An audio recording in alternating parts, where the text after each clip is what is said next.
Tonight, first day of school, so we're delighted to have students back with us for the pledge. So Midway High School. Good evening, board members and Dr. Allen. I'm pleased to be here tonight, and I have a group of young students that have already started their season. They had their first tournament this last week, so I'm going to have you guys come up to the front. I have names. I have Rachel Delk, and I have Riley Graham, Josie Brooks, Susanna Sanders, Ben Blaylock, and David Lynn. And they are members of both our swim team and also our water polo team, and they're going to lead us in the pledge tonight.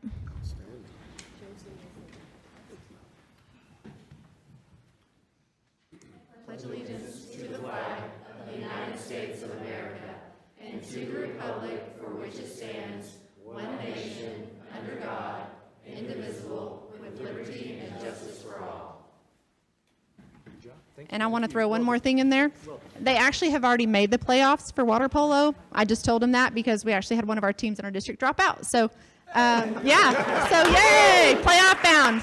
Great job. Thanks, guys.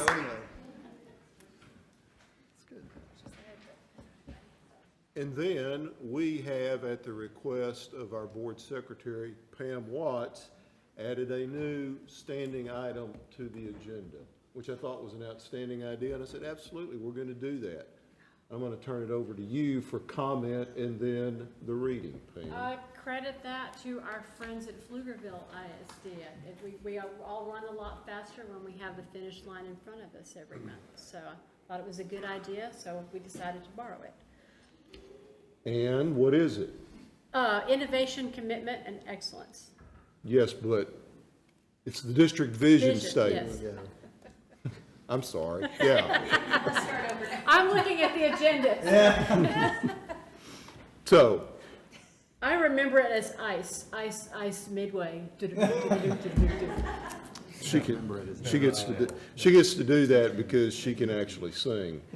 Some of us can't. And guess who gets to do recognition tonight? There you go. First up for recognition, we have some outstanding talent, and Daryl Omhofer is going to tell us more about these folks. Well, good evening, everybody. This summer, a pair of high school theater students from Midway High School were awarded at the 2023 International Thespians Festival for their duet and dual scene category in the Thespians. So let's have Zach Williams and Cole Harris, if you'll come on up. This duo earned a perfect score from all of the judges and were presented with what thespians call the Thespy Awards, which is the Oscar equivalent for this event. So congratulations to Zach and Cole, and their teachers are Jill Wilkinson and David Wellbaum. I think they're here as well.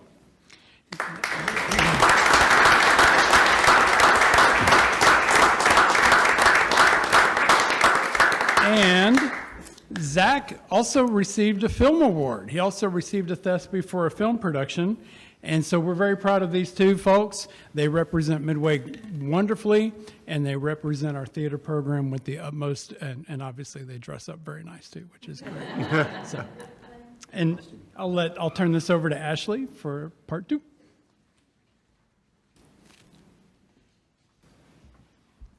Good evening. Tonight I have the privilege of recognizing our 2023 Friends of Midway Award winners. Each year, Midway ISD honors exceptional volunteers as Friends of Midway to recognize their extraordinary dedication and support of Midway schools, students, and staff. With gratitude, Midway ISD has chosen the following 4 individuals and organizations as the 2023 Friends of Midway. When I call your name, please come to the front. Catherine Willis. Midway High School 2023 graduate Catherine Willis is Midway's first ever student to receive the Friend of Midway Award. As a student, she devoted her time and energy to the Midway Special Populations Department throughout her 4 years of high school. Whenever there was a special populations activity, Catherine was always available to assist with students. She knows all of their personalities and needs, and most importantly, she built relationships with them. The kids trust her, go to her, and listen to her. Her ceaseless generosity of time spent with Midway's Special Populations Program has made a significant impact, and she is truly the example of a friend of Midway. Bob Twiggs. Bob Twiggs is a retired professor of aeronautics and space science. In the fall of 2022, he approached Midway ISD to offer his expertise to support students in hands-on STEM experiences. He joined teacher Morgan Castillo at Midway Middle School in an after-school pilot program composed of select 6th through 8th grade students. He volunteers his time each week to lead their meetings and provides Mrs. Castillo with a wide range of resources, including connections to leading experts in STEM fields. He aspires to impact the next generation of STEM leaders in the Midway community, and his generosity of time, knowledge, and support of science in the middle grades continues to make a difference in the lives of Midway students. Next up, we have Gucci Designs and Kim Gooch. Kim Gooch, the owner of Gucci Designs, and her husband David, have been steadfast supporters of Midway ISD Education Foundation for several years. Their contributions have made a significant impact as the Education Foundation continues to receive generous donations from Gucci Designs, which have funded numerous grants and special programs. Kim has also given back by facilitating the creation of class t-shirts for field trips and other events through her company. Kim has also been very involved in Midway schools through elementary and middle school PTAs and various other volunteer positions, serving in any capacity needed. She especially enjoys serving on teacher appreciation committees to honor the hard work of educators and their impact on students. Kim's consistent dedication of time and support of the Midway ISD Education Foundation has made significant impact across the district and in the lives of students.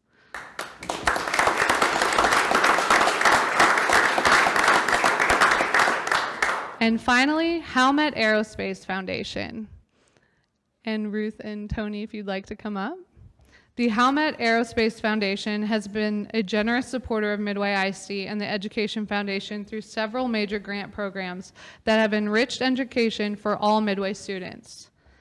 Even before their establishment as Howmet Aerospace, the local Waco office supported the Education Foundation for almost 20 years by donating more than $100,000 toward major grant programs. Most recently, Howmet helped fund a $30,000 grant in 2022 that provided for Project Lead the Way launch at 5 elementary campuses. This innovative project-based learning program incorporates science, technology, engineering, and math education and empowers students to explore real-world challenges in an engaging way. This generous grant opportunity and many others made possible by Howmet Aerospace have funded transformational programs on campuses district-wide, and MISD is grateful for the continued investment their organization has made to the district. And before we move on, I'd like to also call up Hannah, Beth, Kaylee, thank you. At this time, well, did you get all the pictures that you needed, Tracy, before I move on to that? Okay.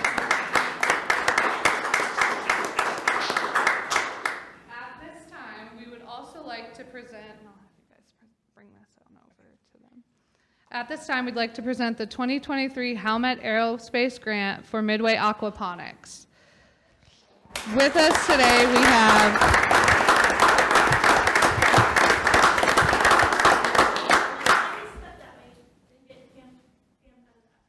There you go.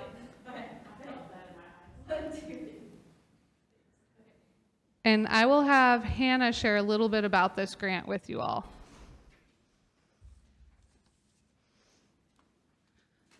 Good evening. My name is Hannah Cavazos McGuire, and I am one of the high school ag science teachers. And with me, I have Beth Zolhoff, who's from River Valley, and Kaylee Cornegie, who is at Midway Middle School. For those of you who do not know what aquaponics is, it is the combination of aquaculture, which is growing of fish or underwater plants, and then hydroponics, which is growing plants out of soil and usually water. So that's a combination, and we're going to be able to implement this at the high school level as well as kind of introduce it with a smaller system at both middle schools. So we're really excited about it.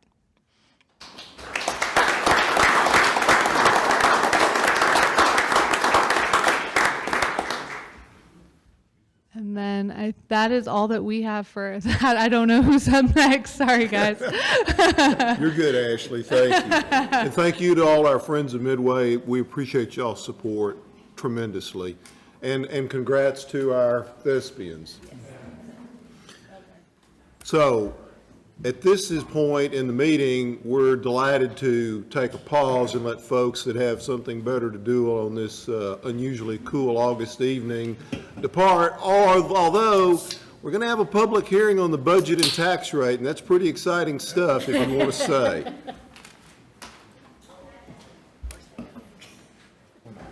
Or not. Maybe we should talk about it before you.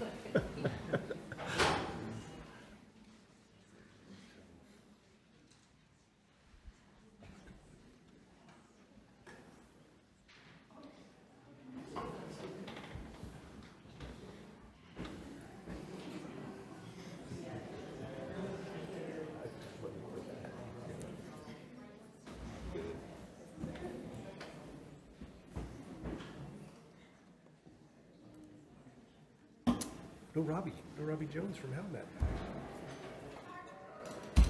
What can I say? Yeah. He's a busy man. Haven't seen Robbie in a long time. I saw him last week. Well, There you go. Okay, information items. We've got some policy amendments. If any board member has a question about those, we can take those up. If not, we'll move on to the presentation discussion items, first of which, by tradition, our monthly finance report. Wesley. All right, good evening, members of the board. As Mr. Russick mentioned, later on the agenda, we do have the adoption of our budget and tax rate for fiscal year 2024. The notices for the budget and tax rate public hearing have been posted, as well as the fiscal year 24 proposed budget on the district website. The public hearing will occur, as I mentioned here in a little bit, and it'll complete all the legal requirements for budget and tax rate adoption. For our current monthly financial report for the month of July, we do have, will be our second to last projection of the year, and we are looking at a deficit of about $1.7 million for the year. Compared there to our adopted deficit of 3.5. I would like to note our state revenue, we are projecting quite a bit more than what we budgeted, and $500,000 of that are from prior period adjustments. So we did there was a 2021 property value audit that we got $200,000 more of state aid, and the adjustment for last year's career college military readiness allotment for $300,000. So that's some of that comes from prior years, and that happens from time to time. Also, in our consent agenda, we have 3 budget amendments. Budget Amendment 2321 is to adjust several of the budgeted revenue items to just true them up to actual. So, of course, our interest income, we received a lot more interest this year than budgeted due to the increase in interest rates. We had higher taxes collected this year than we had budgeted, pre-K tuition. Also, we added a budget amount for our auction. We got about $75,000 from that earlier in the spring this year. And also truing up some of our expense accounts that we didn't quite budget enough for, utilities, some salary accounts, some stipends. And the net amendment there is $1.2 million to the positive. Budget Amendment 23-22. You may have heard we did have a couple of flooding issues in the high school about a month ago. In the high school office area, we had an issue with an ice maker that leaked over the weekend and flooded the entire office area. The APs, counselors' offices, had to strip everything down, pull up the carpet, tear down, rebuild walls, and pretty much everything you can imagine. And then about later that same week, we had a geothermal line break in the 200 hallway of the high school. So the remediation team. Target Restoration was already in the building, and they just made their way over to that part of the building to take care of that. But Target Restoration did a great job. They were there promptly and took care of things and got everything cleaned up and everybody back in the office Monday. We do have some makeshift furniture and desks, I think, in some areas before we get new furniture ordered. We were pleased with the service they gave us. But this budget amendment is to account for that. So believe it or not, we're looking at about $375,000 for the remediation and to order new furniture and items for both of those. Wesley, does our insurance cover any of that? Yes, it does. And so we have, see there in the amendment, $25,000 is for our deductible. But then we also have to recognize the revenue and the expense of the remainder. Gotcha. The last amendment, 23-23, this is to recognize our on-behalf payments. We do this every August. So with TRS, the state contributes 8% to each individual's TRS account, as well as each member. And so this is to account for that 8%. We're supposed to record the revenue and the expense as an offsetting entry, just to show that the state's contribution on behalf of each TRS member. Any questions on the budget amendments?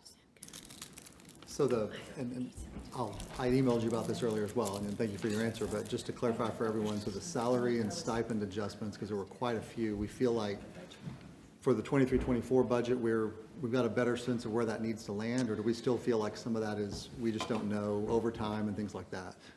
Yes, we do, and I appreciate you asking that.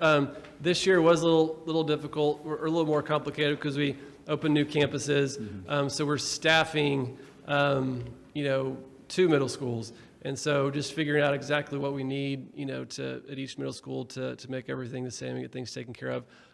So that was a little bit of it. There were some stipend issues that just communication-wise, we didn't get budgeted, that we'd added some, I think, CTE and athletic stipends, and TASB had recommended some adjustments to some of those stipends. Custodial was another one. We had a lot of extra overtime this year because we changed the way we included crossing guard duty as part of their job, and so it put them into overtime, and that wasn't budgeted for either. But that is kind of a goal. Cindy Pointer and I talked about that actually recently. There is a module in our finance software called personnel budgeting. We're going to look to use that in the future years to just get a little more precise in our personnel budgeting, because now there's growth, but also a lot of turnover, just really constantly throughout the year.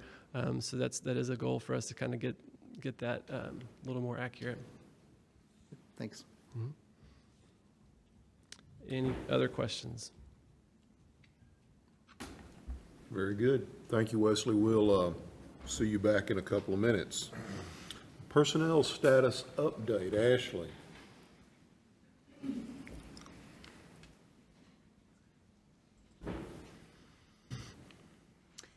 Good evening, Mr. Russick and board members. Wanted to give you an update on where we are with our personnel, specifically with staffing of mostly our student-facing positions, but I'm going to share with you where we are with professional positions as well as our hourly paid positions. Currently looking at our professional positions, you can see the openings listed here. Majority of these are in our special education setting. We have worked to provide some creative solutions to resolve these openings, but they are still currently considered openings for this coming year. We've got some elementary and middle school classroom teaching positions, and then we have one at the high school as well. Also listed here are our 6 campus safety specialist positions, and I know that Dr. Pena is working to set interviews for those, so we do predict that those will be filled in the next few weeks, that's our hope. Those are listed there, and then we've got a coordinator position for our elementary reading and social studies position that is open in our teaching and learning department as well. Regarding our hourly paid, and some of the formatting on this didn't stick.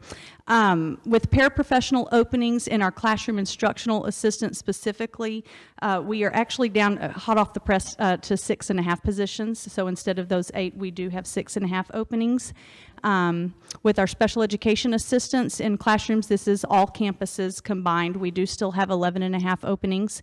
And for enrichment type positions, most of those are at our elementary level, the tech enrichment and art, but we also have a tech support position at the high school. We're down to 3 openings there as of today. But in our auxiliary positions in child nutrition, we have actually lost some, and we've got 5 openings currently, and with bus drivers, we've got 7 openings. So both of those went up. We did lose a few in the last 5 days or so. Some ways that we are working to try to remedy this and meet needs, especially in our student-facing positions. We do have a handful of people that we have currently hired under District of Innovation. And we actually have more than 26 that are considered part of our District of Innovation plan regarding certifications, but the 26 are those that we've hired strictly under District of Innovation using either content hours on a college transcript or work experience. We do have others who, for example, maybe are certified in early childhood through 4th grade, but they teach 5th grade. So they have a certification and they're just teaching one grade level outside of that certification, for example. But we do have 26 that are hired solely on college coursework and or industry experience. Emergency permit, that is a one-time, 1-year option for people who meet certain criteria, and TEA provides that. We do currently have 3 staff members hired under emergency permit for this coming year. We also have 3 staff members who we've hired as professional at will, who are working towards certification in some area, but we've hired them under an at will agreement instead. And then newly hired for this coming year, we do have other retirees that we've hired in positions historically, but newly hired for this coming year, we've brought on 9 additional retirees, some of those full-time. We also are using classroom assistants where we can and where that's allowable in some of our both gen ed and special education settings. And we've got some creative work going on in our special education department with some of our coordinators and specialists pushing in, providing support, being teacher of record for cases where we're still working to clean up some certification opportunities for new hires. We've looked at collapsing sections at our secondary campuses to combine and utilize people who are currently on staff, but making some of our class sizes larger. Utilizing a second planning period or PLC time if we are getting creative with some of that in order to make numbers align there at our campuses at the secondary level. And then we have some position splits with part-time personnel as well. And we have not had a lot of that in the past, but we've seen more of that for this coming year, finding agreements where we can find a couple of people willing to share a job part-time. We've started advertising our positions outside of just our website. We've done some radio advertising. We've done a lot more advertising on Indeed. We've pushed out a lot of our job postings through Region 12, TASBO, TASA. I mean, we've really tried to get creative in where all we're posting. A lot of activity on social media as well. So just really trying to think outside the box to have far-reaching exposure to what we have available and getting these positions hired.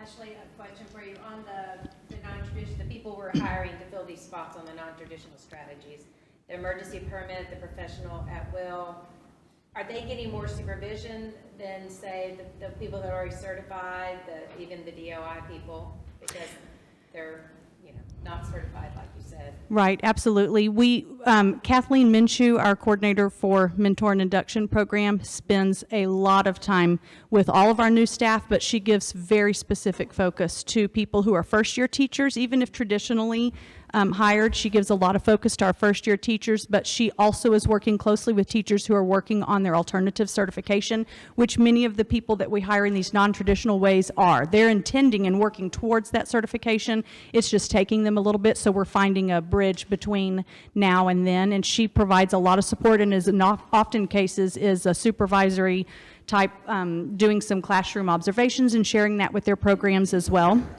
So she provides a lot of support. Our learning coaches are all campus mentor coordinators and are working very closely with all of these new hires as well.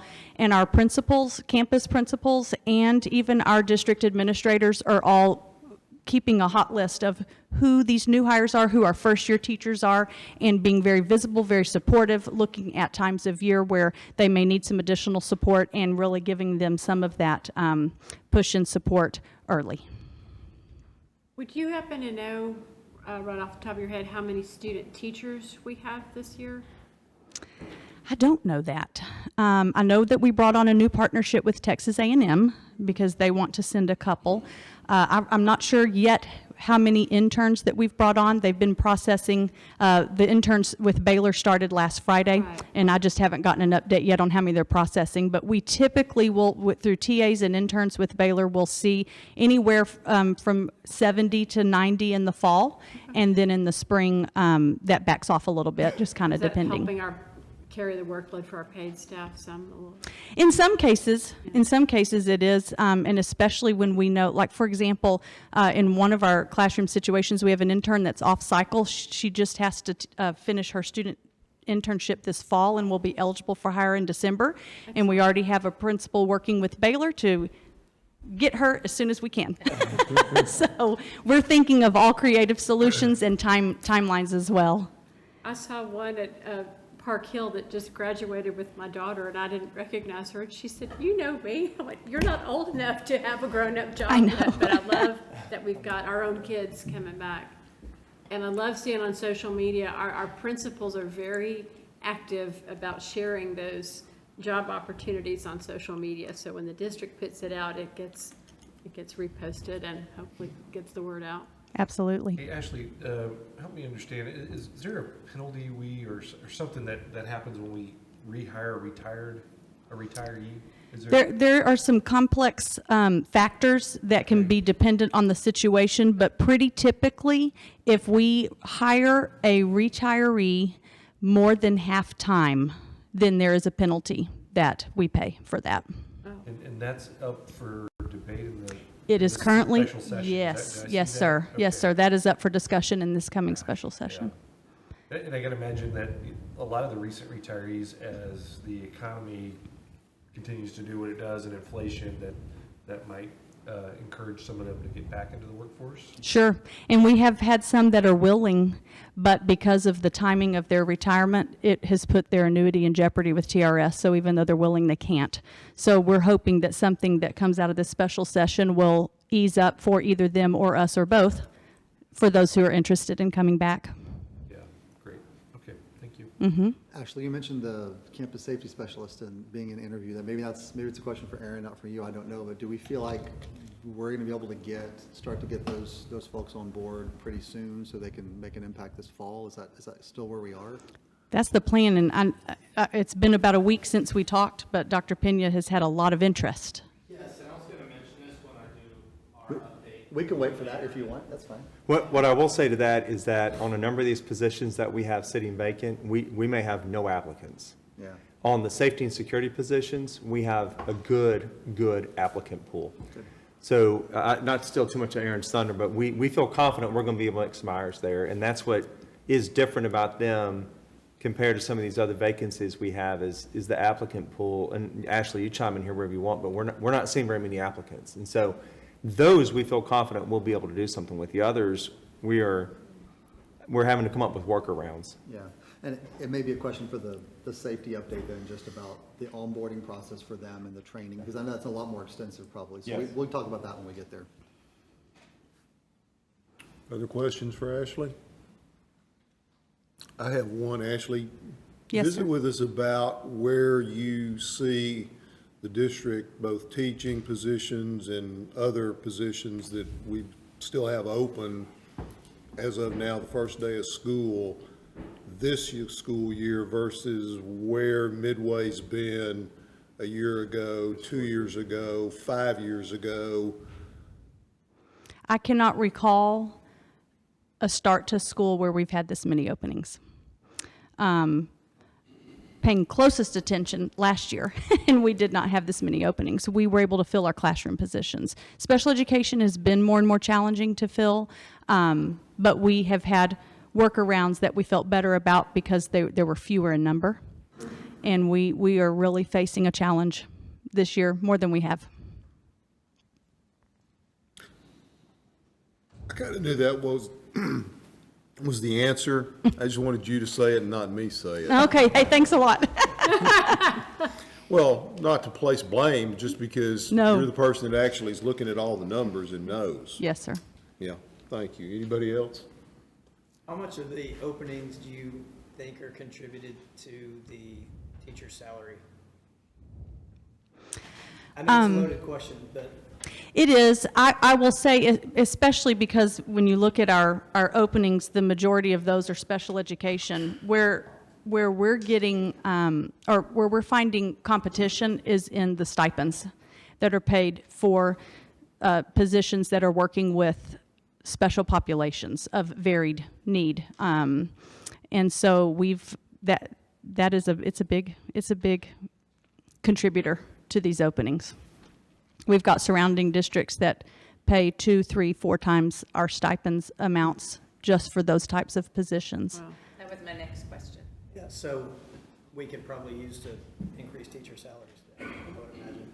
Yes, sir.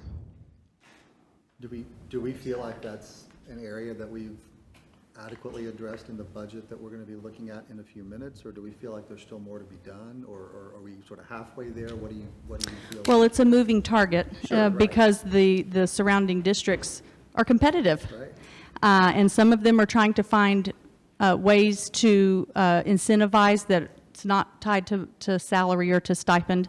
But most of them, their response is with sign-on bonuses or specialized bonuses that are tied to classroom positions, and then staying competitive with starting pay, but also with tenured teachers. We've done quite a bit of work over the last 2 years to really focus in on our 5 to 20-year teachers where we were falling behind. But it continues to be something that we chase competitively when districts around us are doing the same thing. So I still think that we've got quite a bit of work to do, and we definitely can't let our eyes off the target. We're going to have to stay in the game and stay focused, to stay competitive. I'm sure this isn't, you're going to have a exact answer on this, but do you have a feel for how many teachers are actually leaving the profession to go somewhere else in industry? I mean, there's so many jobs right now and so many openings in the marketplace. Yeah. It really varies. I don't always know what they're doing. Some are staying home to raise children. We know when they say, I'm leaving or I'm declining the job based on money. We just don't always know, is that because they're getting it at a district down the road, or are they getting that at a job outside of education? Right. So I don't really know that we have our finger on the pulse of what that amount might be or what that might look like. I know of at least 3 that we lost during the spring last year, as in they did not fulfill their contract to go work for another organization here in town. At least 3. Yeah. Over the course of last year, it was 7 that left the That profession. abandoned contract during the year? Yes, sir. To go outside. Like when they abandon contract, they know that we have rights to have that contract at a minimum suspended for a year, depending on what SBEC does with the State Board for Educator certification. And so typically when they leave mid-year, what they're telling us is they're not going to another, They're not going back into they're teaching. outside of the Yeah, industry yeah, for at least a year. yeah. Good. So Ashley, when you talk to Baylor and the other universities you talk to, are fewer students going to special ed? Is there specialization when they get an education degree? Is that also a problem? Fewer Or- students are going into education Well, programs in general. In general, I knew that, but then in the In subject. special education, Yeah. yes. And there's also some certification expectations with special education that make things a little bit more complex, and so they may be partially certified but not fully. And that has been a hiring challenge because we are very much following, certification protocol on who we need in the classrooms. And because special education is federally funded, we don't have the wiggle room. We cannot hire special education teachers under DOI. So we lose some of that creative response when it comes to special education classrooms. Before you, I don't know if there's other questions, but before you step down, I want to make sure you know that I don't speak for anyone other than me, but we really appreciate the work you're doing. We're not here grilling you because we're upset. Oh, I'm happy to have the discussion. Thank The work you. you do is important because the people we have are what make Midway what it is. Absolutely. And the ability to retain and recruit those staff is important. So we really appreciate that. Thank you. Thank you. And I would echo Colin's comments and say, my perspective, not speaking for anybody else here, but I think it's important to have the discussion here so that people that are watching this now or watch it later on, and folks listen and they learn about what challenges we're facing here in Midway, that frankly, we've not faced these kind of challenges before, and what we're doing to try to meet them now, but the difficulties, I mean, like you talk about the districts in the area that are paying sign-on bonuses and retention bonuses and more stipend money and all that. I mean, I know part of that's because of what they got by way of ESSER funding. Yes, sir. And we got some money for ESSER, but it pales in comparison to what some of our neighboring districts got. And that's going away soon, and their ability, Colin, to fund those kinds of things goes away with it. Yeah. So that helps level the playing field a little bit. Yes, the landscape could definitely change in the next year or two with regard to that. Right, and first-time teachers definitely want to go where they can get the most money, so that seem to have their eye on the financial bottom line more. So it's harder. Which, unless there's something further for Ashley, provides sort of the perfect segue for Dr. Allen. Yes, sir. And voter Thanks, approved, or is that, voter approved approval, voter approved or approval? Voter approved? Should be voter approved. Voter approved tax rate election. And why is it pronounced VATRE? VATRE. That, because in Texas, sir, we don't say VATRE. I don't really know the answer to that question. Are you taking this one up, sir, or Yes, sir. someone else? All And right. Carolyn, I'm going to ask you to advance slides for me. Is that okay? All right. So I want to start off by defining the issue, which Ashley basically just did for us. But we are struggling with retention and recruitment in a way that we have not in the past. And there's really nothing more I need to say on that, given what Dr. Knudsen just shared with us. You add to what's going on in the market with the pressures that households are feeling associated with the cost of inflation. I've seen some reports that inflation's been up over 17% since COVID, and wages are not keeping pace with that. And then we have limitations as to how to increase revenue as a school district. There's very few ways to do that on the M&O side. One is increased students, but with increased students comes increased expenses. And then the other way is if the state were to increase the basic allotment, which they have not done. And then the only other option we really have is to look at the way we manage the taxes and tax rate for the district. And so that's what we're going to talk about here for just a few minutes. So moving to the next slide. The other thing that's interesting about this is we put a survey in the field to try and get some statistical analysis about what's on the mind of our community.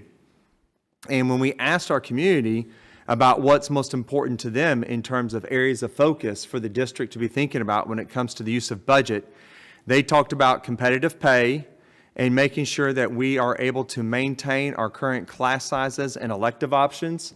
Our class sizes are within what I would describe as the standards you see around the state of Texas, with few exception.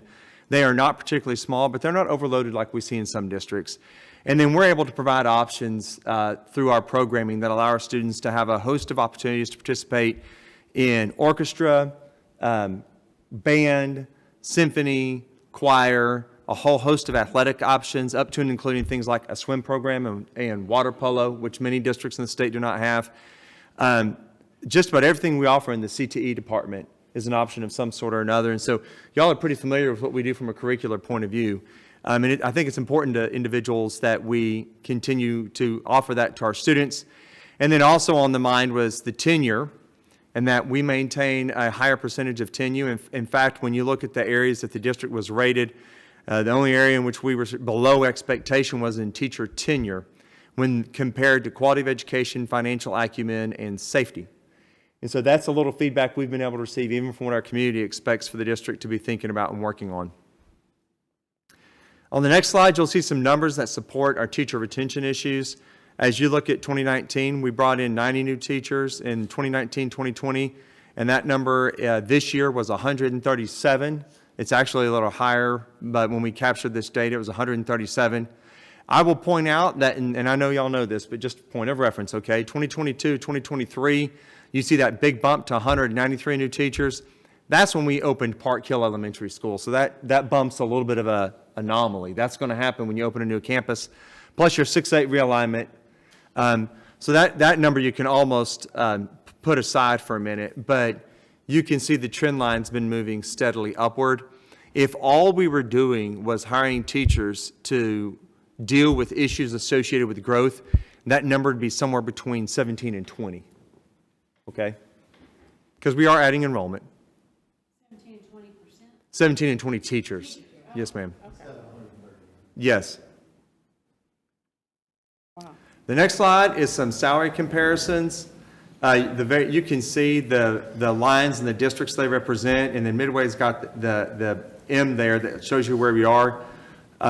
What these comparisons do not include is stipends and sign-on bonuses. And so that makes these numbers even more dramatic when you start to throw those comparisons in. This is data we're able to get from TASB pretty readily, and sign-on bonuses and stipends are not always as accurately reflected in that data. And so you can see what happens, especially once we get past about that 8 to 9 year mark on experience. And that puts a lot of pressure on the system because, as you heard Ashley allude to earlier, when you're trying to come up with creative ways to make sure that you have staff in classes, what you're doing is you've got people working on induction programs, teaching and learning coaches, and part of the reason we've reconfigured our approach to that is we knew that we need to have a real laser-like focus on making sure we can support those folks who are new to us or working on alternative certification. And so we're trying to address that a number of different ways, but you can kind of see where we're falling in the pay scale range. And this is all based on 2022 data because it's what we can get to provide an apples-to-apples comparison. There have been folks who have, as recently as the last month, made adjustments to their pay scales. And so for the purposes of trying to make these comparisons make some sense, we've used data that we knew we could verify. Per student funding, same thing, 22-23 data, because that number is still being updated. This information is one that always kind of surprises people, but we spend less money out of the M&O budget per pupil than anyone in McLennan County. No one spends less money per kid on the maintenance and operations side of the budget than we do. And so the question might be, well, how is it other districts aren't paying us? And clearly the impact of ESSER is part of that. But I'm going to show you a slide here in a minute that will demonstrate other parts of the issue. But they're just spending more money per kid out of the M&O budget, and they're spending it because they have it. If you'll look at the next slide with me, it demonstrates the other part of the equation, and that is simply that the people who are out paying us are out taxing us. So no one has a lower M&O tax rate than Midway ISD at 0.85. There are some who are as low as us, but there's no one lower. And in fact, if you were to look back at the chart and you looked at pay, most of those who are out paying us are at that 0.94 mark. Mm-hmm. And so they're generating more on the M&O side, and therefore they're paying more. Dr. Allen, is 0.94 essentially the maximum rate with golden and copper pennies? They have maxed out, for the most part, the pennies that they can go get, and whether they've done golden or copper is going to largely be a result of where they are or where they think they're going to be relative to Robin Hood. Got you. Okay. So when you look at total tax rates, because as you well know, we fund what we do here through two buckets of money, our M&O, which is 0.85, and then our INS, and that's how we build schools, and that's sitting at 0.27. I want to talk about INS for just a moment. As you well know, the INS tax rate is the tax rate that allows us to pay off bond indebtedness. We sell bonds to build new facilities, essentially. We do some other things with that money, but it's all about capital expenditures. I am asked often, as I'm sure you are, how is it we can build new buildings but struggle to pay teachers? And it's because it's illegal to use INS money for M&O expenses. You can use M&O money on darn near anything, but we couldn't pass bonds and say we're going to use that money to build buildings and then turn right around and use that money to pay teachers. It's illegal to do that. What I will say is this: the increase in property values gleans us very, very, very little on the M&O side, just because of the way the state funding works. The increase in property values actually helps us quite a bit on the INS side. Yeah. So we're running strong on the INS, but we're running very, very lean on the M&O. And I have a discussion I'd like to share with you that demonstrates how we can use a strength to maybe shore up a weakness. What's already been done? We have looked at a number of other issues that are affecting retention. We shared much of this information about what we're doing with our staff on August 11th when we had them all together. Half of them got to see it in the light, the other half got to see it in the dark, but they all got to see it. And so we've worked on that quite a bit. We have already eliminated 16 staff positions worth around $700,000. And that's just been through working through efficiency audits that we've done internally and taken some feedback that we've received from some personnel input that we've gotten not only internally but also externally. We've gleaned community feedback. We put a survey on our website, made some direct phone calls, and tried to get together some information to sort of get a sense for our community is landing on certain topics. And then we have commissioned a financial efficiency audit. The results of that audit will be known on our website soon after Labor Day. So that's going to come out anytime soon. That will be well publicized and be made very, very transparent. So what is it that administration is going to want to speak about both now and later in our agenda?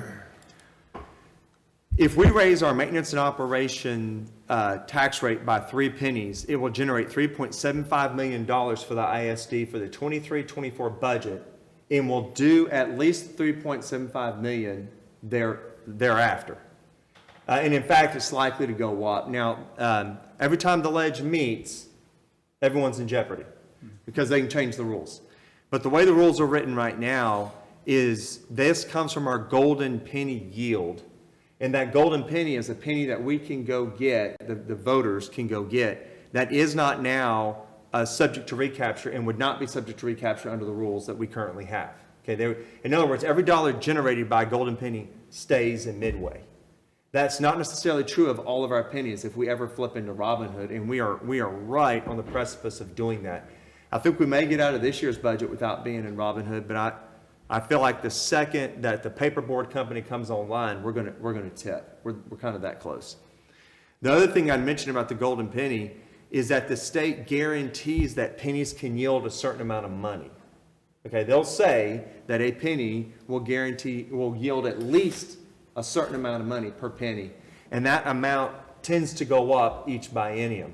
And so when I say 3.75 million, that would be for the 23-24 budget and for the 24-25, unless something happens in the special session. And then in the next biennium, it might go up. Okay, but it wouldn't go below 3.75 unless the state changes the rules. Can I ask a dumb question? Oh, no dumb questions on this. Get ready, Wesley. What is the origin of the golden penny? What everything's in?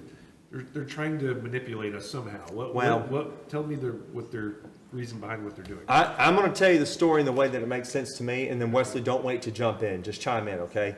But a long time ago, the state put in a system that we call Robin Hood. It goes by different names, and the state basically said that if your property generated more money than what was equal to the basic allotment per child, they were going to take the rest of that away. If you wanted to enrich, if you want to do extra things for your kids, we would give you pennies that your voters could approve, and then the money from those pennies would stay local. And in fact, in the old days, there were pennies that you could get that didn't require voter approval, and then additional pennies that took voter approval. And I'm working through my memory here, but between Wesley and Mr. Russick, who traffic in this stuff all the time, if I get off, they'll set me straight. What's worth noting in this, because that all sounds good when you say it out loud. It is worth noting that when the recapture system was first brought on, there were less than 50 districts in the state of Texas that were paying into recapture. Now it's more than half. Recapture generates about $4 billion a year for the state of Texas. And it's the reason that although the state says what they want to do is compress property taxes, they always say it under the veil of knowing that that money's funding a number of state functions. Because they just underfund pub ed, offset cost, and do other things with it. So it's kind of a complicated mess, but I think that's a kind of user-friendly explanation of golden pennies. Wesley, did I get that about right? Okay. They've tinkered with how many golden pennies you can have over time, but that's essentially where that concept came from. Okay, thanks. And then that, just to distinguish then, the copper pennies are pennies that we don't have guaranteed revenue for, and they are subject to recapture potentially, depending on where we land. Correct. So there are other pennies we could go get, and as an administration, we're not talking about those just yet, because if we went and got those, and we tipped into recapture and everything points in the direction that we will, those pennies are subject to recapture. So we'd have taxpayers providing dollars out of Midway ISD's pockets, but going somewhere else. And in fact, in Wesley, some of those, I get my copper pennies, I get all my colors confused, but they're actually recaptured at a higher level than your tier 1 pennies. So the state kind of incentivizes you going to get golden pennies and de-incentivizes you going to get the rest. You happy with that? That's right. So currently, if we captured copper pennies, we wouldn't be able to capture them. Today even? Okay, even though we're not in recapture on tier 1. Okay. And so it's not the best deal for the taxpayer. Like when we think about what's the conversation we want to have as a board with regard to resources, you want there to be a really thoughtful give and take with how you think about what you need as a district versus sensitivity to our taxpayers, which I'm going to get a lot more to in a minute. But part of that is how much, where's that money going to go? And because of the way Robinhood operates, it would be, I would not feel comfortable asking our voters to approve on voting for pennies that we may only get to keep 40 pennies on the dollar. Right. And I don't know that I'm exaggerating. I think it's probably not far from that. It's probably 40 or 50 pennies on the dollar is what would stay here. And that just doesn't, that's just a hard thing for me to feel good about trying to get people to believe in. So anyway, these 3 pennies would yield $3.75 million. Now, the 3 pennies requires voter approval, hence the voter-approved tax rate election, okay? Now, I talked a second ago, if you wouldn't mind going up or hitting that enter one more time, about leveraging a strength to help us with a weakness. We are doing well on the INS side. The values do help us. All pennies generated on the INS side stay in the district for now. The state's kicked around the idea of recapture on that as well, but for now it all stays here. And so we're talking about, well, let me be more clear.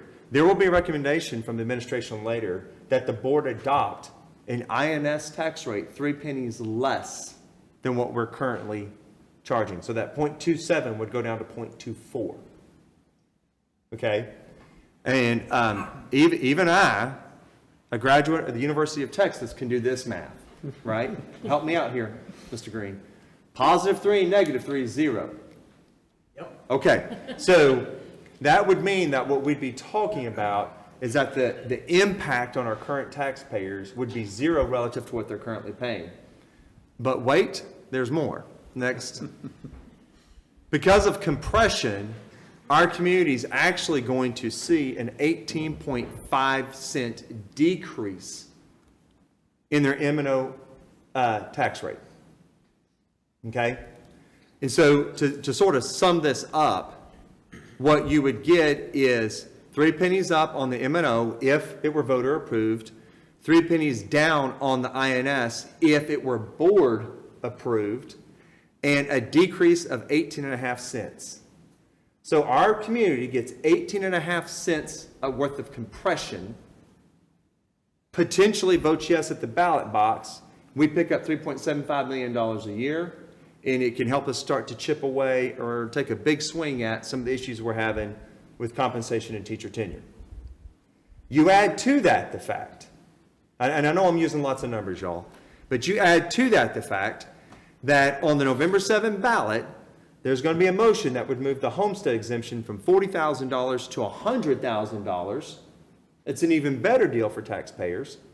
And for as long as I've been in this business, anyone who's 65 years old or older has been able to apply for an exemption that would keep their taxes from going up no matter what. So imagine you're someone on fixed income. You're 65 years old or older, and you're thinking, well, yeah, they're going to drop that 3 pennies today, but next year they're going to come back and they're going to go right back up.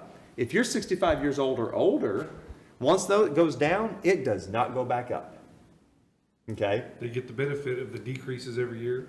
They get the benefit of the decreases whether the school board does it or compression does it. If it goes down, whether it be at the hand of the board or the hand of the state, it goes down and it does not go back up the way the law is currently written. I feel like I always have to say the way the law is currently written, so I'm not disingenuous. Sure. But like, as I know the truth today, it goes down, and that's been true for a long time. Yeah. And so what's new about that is that that's the way that statute used to read is that your taxes were frozen. And so when we were seeing compression, we were seeing taxes go down, but not for the 65 and older because it was frozen. They actually cleaned that up. And so now it goes down. It will always go down if down's an option. It just won't go back up. So they'll always get the benefit. They won't suffer the consequences. Great. Okay? Yeah. Is the 18.5 cents, is that universal for every district, or is that a formula that just works that way for our district? It's a formula. Okay. And the single biggest driver in that formula, I'm saying this real authoritarian, Wesley. There may be other drivers, but the single biggest driver in that formula is property values. So the higher your values go up, the more you're compressed. Okay? So we would have been compressed 10.7 if the only thing we saw was the result of the special session that occurred in June. But because of what occurred in the 86th session, 2 sessions ago, there was another roughly 8.5 pennies or so. And so you put those 2 compressions together, and we're an 18.5 cents down. And or to put this super succinctly, instead of it being $1.12, we're looking at it being 0.93. Okay, and we'll run through some of those numbers a little bit later.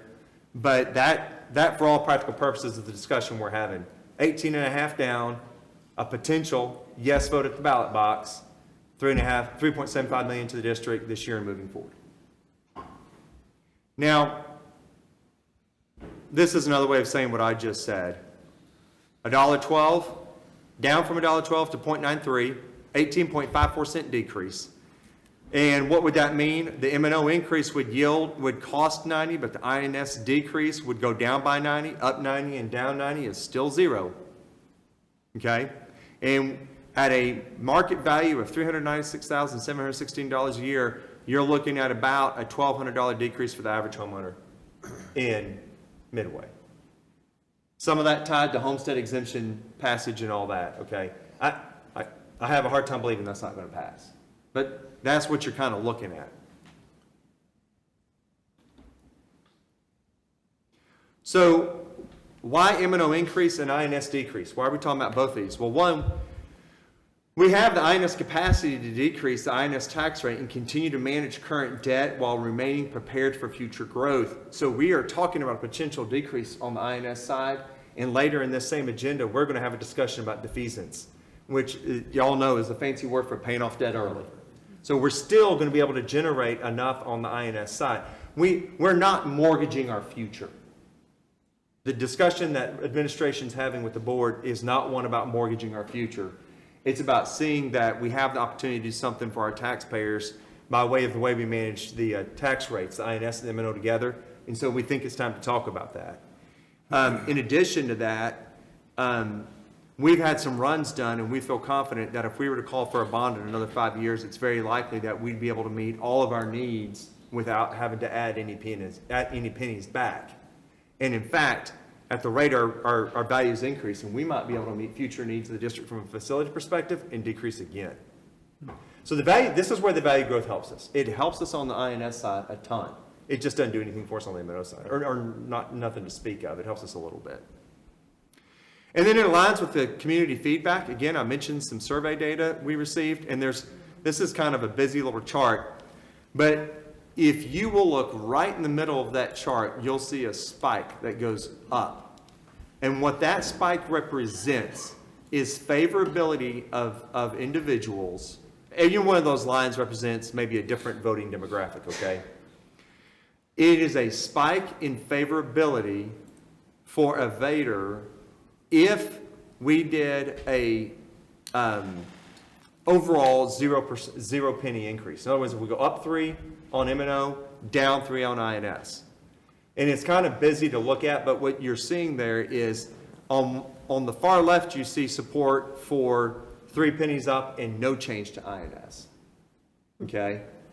And that's pre and post. So the way the survey works is they ask you a question, they give you some information, and they ask you the same questions again. In other words, how much does it change your mind once we give you a little bit of idea about how tax rates and all that work? So you see there's not a whole lot of support for 3 pennies up and no pennies down. But there's meaningful support for 3 pennies up, 3 pennies down. M&O up, INS down. There's a lot of support for that based on the polling data. So there was some discussion about the survey we did and the phone calls we made and what all that was about. It was about trying to be able to give the boards a really good feel for what is it our community is telling us.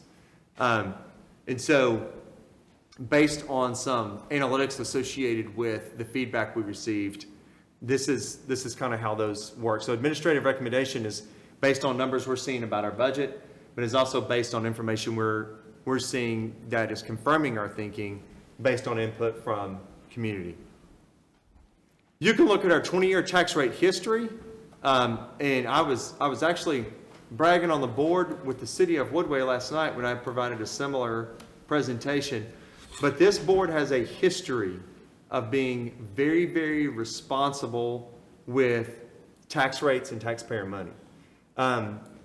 This board, since long before I got here, has shown a desire to keep tax rates flat or decline. And so you look at that M&O history and you can see it coming down pretty significantly. Some of that at the action of this board, some of that because compression has legislatively required it.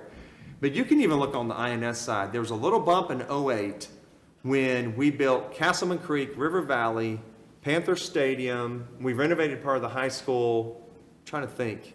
Those are the big chunks. And then it stayed flat for a little while. And then the last bond program that built Park Hill, renovated Chapel Park, added the 8th grade section out at River Valley, completely hacked the middle school, like Midway Middle, like y'all know that one we just wrapped up. We actually went down a penny. The board went down a penny in talking about that bond program. And so this is not a board this is not a tax and spend board. This is a meet the needs of our district while being as responsible as we can with our taxpayers board. And this chart sort of shows that history. And so whether it's come from the state or come from the leadership of this board, that has always been the case. If I could, if folks look at this thing, it only goes back to 2000. I can tell you back at that time, the M&O rate was capped at $1.50. And you can see this district was never anywhere close to $1.50 on the M&O rate. There were lots of districts that were already maxed out at that rate. And in 2005, that's when the legislature went in because of school finance litigation and basically the accusation that you de facto had a statewide property tax, which is unconstitutional in the state of Texas.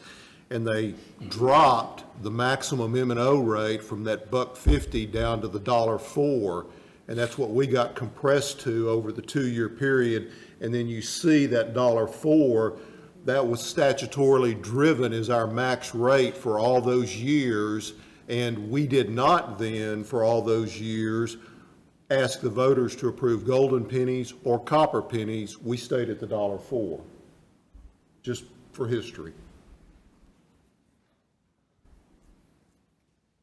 Okay? What do we do if it doesn't pass? Well, what I would tell you is it would put us $5.5 million in the hole for the 23-24 budget. This year's budget, we'd be at $5.5 million worth of deficit. And if you're doing some quick math, you're thinking, wait a minute, the golden pennies generate 3.75, and you're saying you're still going to be 5.5 behind. Yes, sir, we would carry $1.7 million worth of debt. And this would be the task of myself and our team to try and shore that up. So it's the other part I would add here is it's not like we're going to our community and asking them to solve all of our problems. We know that we need to try and figure out some of this on our own, but we can't do it without help. The other thing I would add is this, and this is where it gets a little sticky, and I don't ask Wesley to chime in because he doesn't like it when I say what I'm getting ready to say. But we started the year $3.5 million in the hole on the 22-23 budget, and we're going to end about 1.7.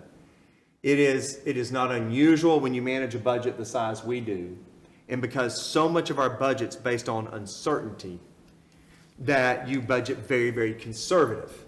And then you kind of do better as the year goes on. And frankly, we have a hard time filling all the open positions. We budget for them, but we can't always fill all of them. And so we carry a little bit of positive variance forward.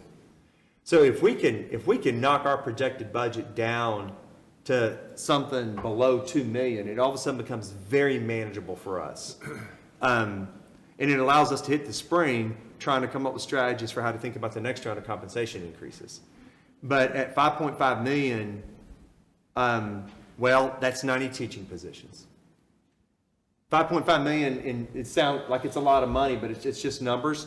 But when I tell you it's 90 teaching positions, I think it helps you understand the challenge that we have in front of us. But how many kids does that translate into roughly? Well, it depends on the teachers, but every elementary teacher is seeing somewhere between 22 and 25 kids, and a high school teacher, like my wife is teaching honors chemistry at the high school, she's got 173 children on her roll. So it's a lot of kids. It's a lot of programs that we would have to think long and hard about. What we'd have to think about is the things that make us special. Yeah, that's kind of gets back to my comments to Dr. Knudsen. I mean, that all the work that they do to make sure we can keep the teachers around that make our programs go. I mean, I think it's, we'd be hard pressed to sit up here and to tell those people that, they don't matter to Midway. I mean, that would be tough. Yes, sir. Because the truth of the matter is, if it gets to this point, everything we do matters to somebody. Mm-hmm. Well, we can't stay competitive. Well, so let me just give you a small example. And I know I don't need to belabor the point, okay? Not every school in the state of Texas has a robotics program. Our kids win and won a state championship in that. Okay, well, yay, that's good for the school and we make the paper, and isn't that cute? Well, what that maps to for those children, by way of recognition that leads to scholarships and post-secondary success, it's very hard to try and continue to provide a level of funding that puts our kids in position for post-secondary excellence if we're funding on something below that. And I think the slides have kind of demonstrated to this point that when you look at us at 0.85, relative to some of our peers, it's just getting away from us a little bit. It's just getting away from us a little bit. And we need to try and regain a little ground. And then we're going to look at ways to increase revenue. I've been talking to Ms. Marlin about, how cute would it be if we started putting advertising on buses and sort of things like that. And it does not generate as much revenue as people think. And you have to think about that thoughtfully. Do I really want people reading the bus instead of not hitting it and that kind of thing? But there are a number of avenues that we can explore. But y'all, a $5.5 million hole is one we're going to need help filling. And so we're going to be asking for some help. So here's some election details, and this will actually come up a little later in the agenda as well. So when people go to vote on November 7th, if the language stays the same as it did in 22, it would actually say that what folks are going to be ratifying is an increase to the tax rate, which from a very, very technical perspective may be accurate.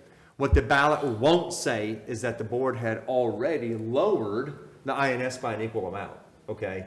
And so part of my challenge is making sure that we at least that we understand that, and that we try and get as many folks to understand that as possible, so that when they're walking into the ballot box, it's a fully informed decision. If people walk in thinking they're trying to raise my taxes, that's only half the discussion. The other half is the board will have already taken action to lower it by an equal amount. If they follow administrative recommendation, okay? And so it's important to us that we at least try and explain the context within which that language is discussed.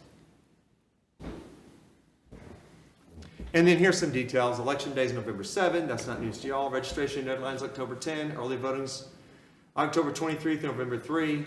And then we have the election centers, but more than 40 of them, but what we have listed here are the ones that are kind of our side of town, so to speak. And so I wanted to give you this presentation as some context because later in this board meeting, we're going to ask the board to adopt a budget and adopt a tax rate. And I wanted you to see where the money, where the numbers are landing, the opportunity that administration feels we have to meet the needs of the district while staying very sensitive to taxpayer concerns, to understand that if you accept the administrative recommendation as presented, it would be 3 up on the M&O, 3 down on the INS, and that would also trigger the VATRE, and that we would be starting to put all those pieces in place and moving forward. And I wanted also to demonstrate the degree to which we've worked to get our community to talk to us a little bit about their thoughts early on. Obviously, that continues to be a little bit of an ongoing conversation. There are folks here tonight, in fact, that I have spoken with about this in small groups and individually, and heard some of their thoughts and feedback. And so that would continue, obviously, but we did some work even on the front end so that when we brought this to you, we felt like we'd give you some flavor for at least about the community, the relative community support for this type of thinking. With that, I would take any questions that the board may have. Not a question, but a comment relative to Colin's comment about where we are, why we're special, Pam's comment. The other part of this is if the board doesn't adopt a budget that has that 3 additional cents on the M&O and thus trigger the voter approved tax rate election, or the voters don't pass it, either one of those things, you go back to that budget that Wesley's got for us to adopt, you take the 3 cents out of the M&O rate, we go on the fund balance from a beginning fund balance for the budget of 22.4 million and drop down to 16.9. My point here is what we're doing is not sustainable. It's just not sustainable. And the M&O tax rate increase helps a bunch. We still have other things we got to look at, but if without it, next year this board's got real significant things that are going to have to happen to make that hole up. So it's just Not to belabor the point, but what that would do then is drop us significantly below the 25%, which would have a pretty big impact on our credit, our bond underwriting. And we are growing. Like the idea of us we're going to have to build a building one day. Like we're growing. And so that would then hurt us on the interest rate side. And so you kind of move into a little bit of a doom loop if we don't try and stay on top of this a little bit. And so what would it do sir. to our first report, Wesley? We'd look pretty bad on that too. Just to put a human face on it, I saw a young lady at convocation who graduated with my older daughter, and I've known her for almost 20 years, and she had just come out and hearing this same exact presentation you just gave us, Dr. Allen, was the same one that our staff got. And we were talking about staying competitive with salaries, and she said people on her campus, she's at one of her elementary, said, is that true? And she said, yes, I've had 3 colleagues leave just before school to go over to Waco because they're making more money. I came over here from Waco, took a pay cut because I'm a Midway grad, I want to work at Midway. She just bought a house. I want to see people fairly compensated and at least to be able to compete with our neighbors next door so that we're not losing good staff because of extra salary that we can't afford to offer. Agreed.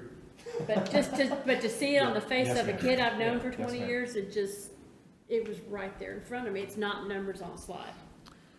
You know, Dr. Allen, I want to go back to something that you pointed out on the per-student funding, and where we are there, and, you know, it feels like, man, we're efficient, and man, I love that. I love that we have really squeezed a lot of water out of this well, so to speak, right? And I'm a huge fan of government doing that at every level we can. I wanted to point out, I did a little back of the envelope calculations after the agenda came out, and really what we're asking for here, a 3-cent increase in the M&O, the 3.75 million, you divide that amongst our student population, 8,600 students, we're still going to be the second best, most efficient in the county if we do that, if we pass that. No one's saying we need to be really extravagant here and spend 50% more per student, right? Correct. It's a $500 or $600 per student increase that spread across the district will really help us shore up what we're doing with our programs. So, you know, the point there being that even with what's being recommended and passing that, and the voters can still trust, I believe, that we're doing everything we can to get the best use out of every dollar that they trust us with. I appreciate that perspective, and if you would grace me just a minute to expand on that just a little bit. Please. Efficiency is really a function of two things: managing resources and the outcome you get. And so we're spending less money per pupil than anyone in the county. There's only one school district in the county that has a higher grade according to Texas Education Agency than us. We have a 96 out of 100 on the latest grade. We're going to get a new one here soon, but our latest grade is 96 out of 100. We have a neighbor who got 97 out of 100. Okay, This year. One point. Only this year, I Yeah, think. and that's historically not been the case, but regardless, okay? They're 9 pennies higher than us on the M&O tax rate. So they're 9 pennies higher and squeezed out 1 point more. And by the way, about half our size. Yeah. So sometimes we get advantages of size, but size also brings complexity. Sure. And so, yes, sir, I'm very, very, I can be as proud as I want. I've only been here 6 months. And so I can just, you know, I don't get to take credit for anything, but I'm proud of this district and what they've done from a resource management perspective. Well, I've only been sitting in this chair for a little over 2 years, so I can't take a lot of credit for anything either, but, you know, I just wanted to really underscore the point that I don't think anyone's asking for extravagance. I think we're still saying, man, we're going to do everything we can to be efficient and to make the best use of every dollar we're entrusted with, and get the kind of results that we expect that our families expect. Yes, sir. Colin, not to put you on the spot, but you shared a really good analogy with me earlier at some point last About week. house payments? Mortgage, Yeah, mortgage so- and groceries. Would so you mind repeating that? Because I I think did. it just nails it. Yeah, I had a conversation with the family here in the district who, you know, honestly, it's pretty complicated to understand. What's INS, what's M&O, how does all this work? And I said, well, so, you know, we've got 2 buckets of money, two budgets effectively that we have to work with. And I said, if you look at your house, your household, you've got a house payment and you've got, you know, you got to feed your family and take care of everything else. And I said, if your credit rating was great and you were paying extra on your mortgage and felt really good about that, and you turned around and looked and you weren't really feeding your family well, I think you might go and make some changes in your budget to take care of priorities.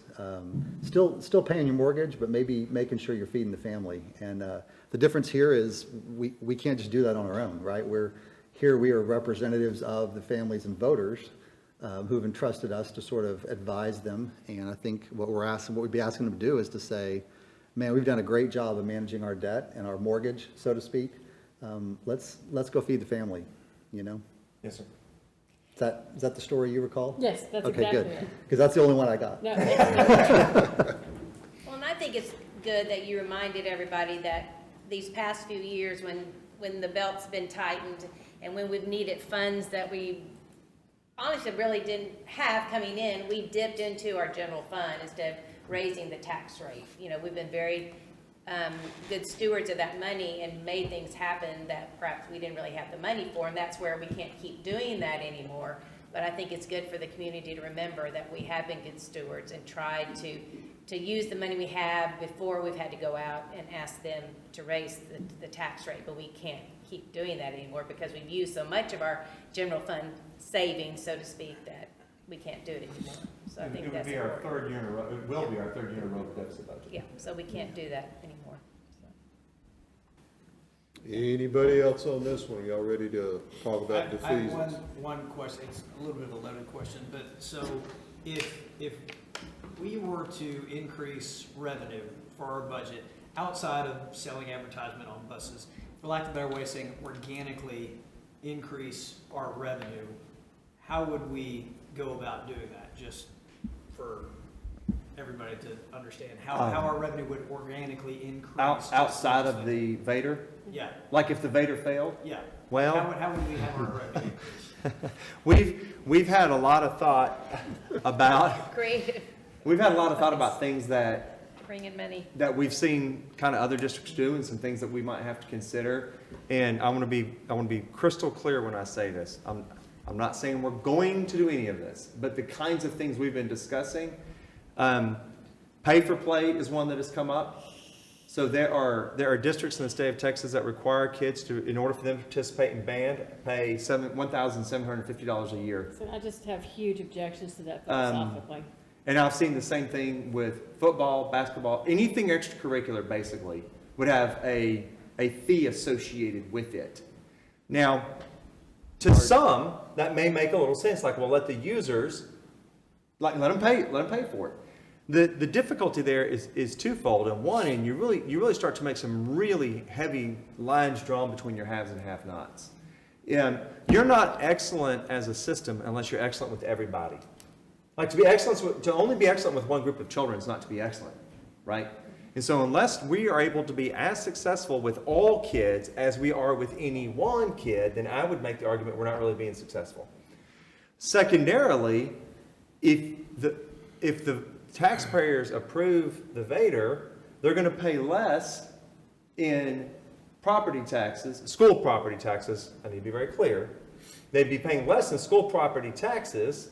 We generate 3.75 mil, and they wouldn't have to pay that use fee. Like the more expensive option for the taxpayer are some of the other things we're considering. What the administration is recommending is actually the least expensive way to generate revenue for all concerned. Well, we're moving money we already have to put it to better use instead of trying to More or less, yes, ma'am. take, and the kind of thing that you're talking about, it's like state income tax, I think, or, sales tax. It hurts the most the people who can afford it the least. It has a regressive effect, yes, ma'am. Thank you. Yes, ma'am. But yeah, we have to get more advertisings for all kinds of things too. We'd have to have sponsors for, concerts, and I don't know how else you could raise money. I'd rather move money we already have than try and generate money we're not guaranteed to get.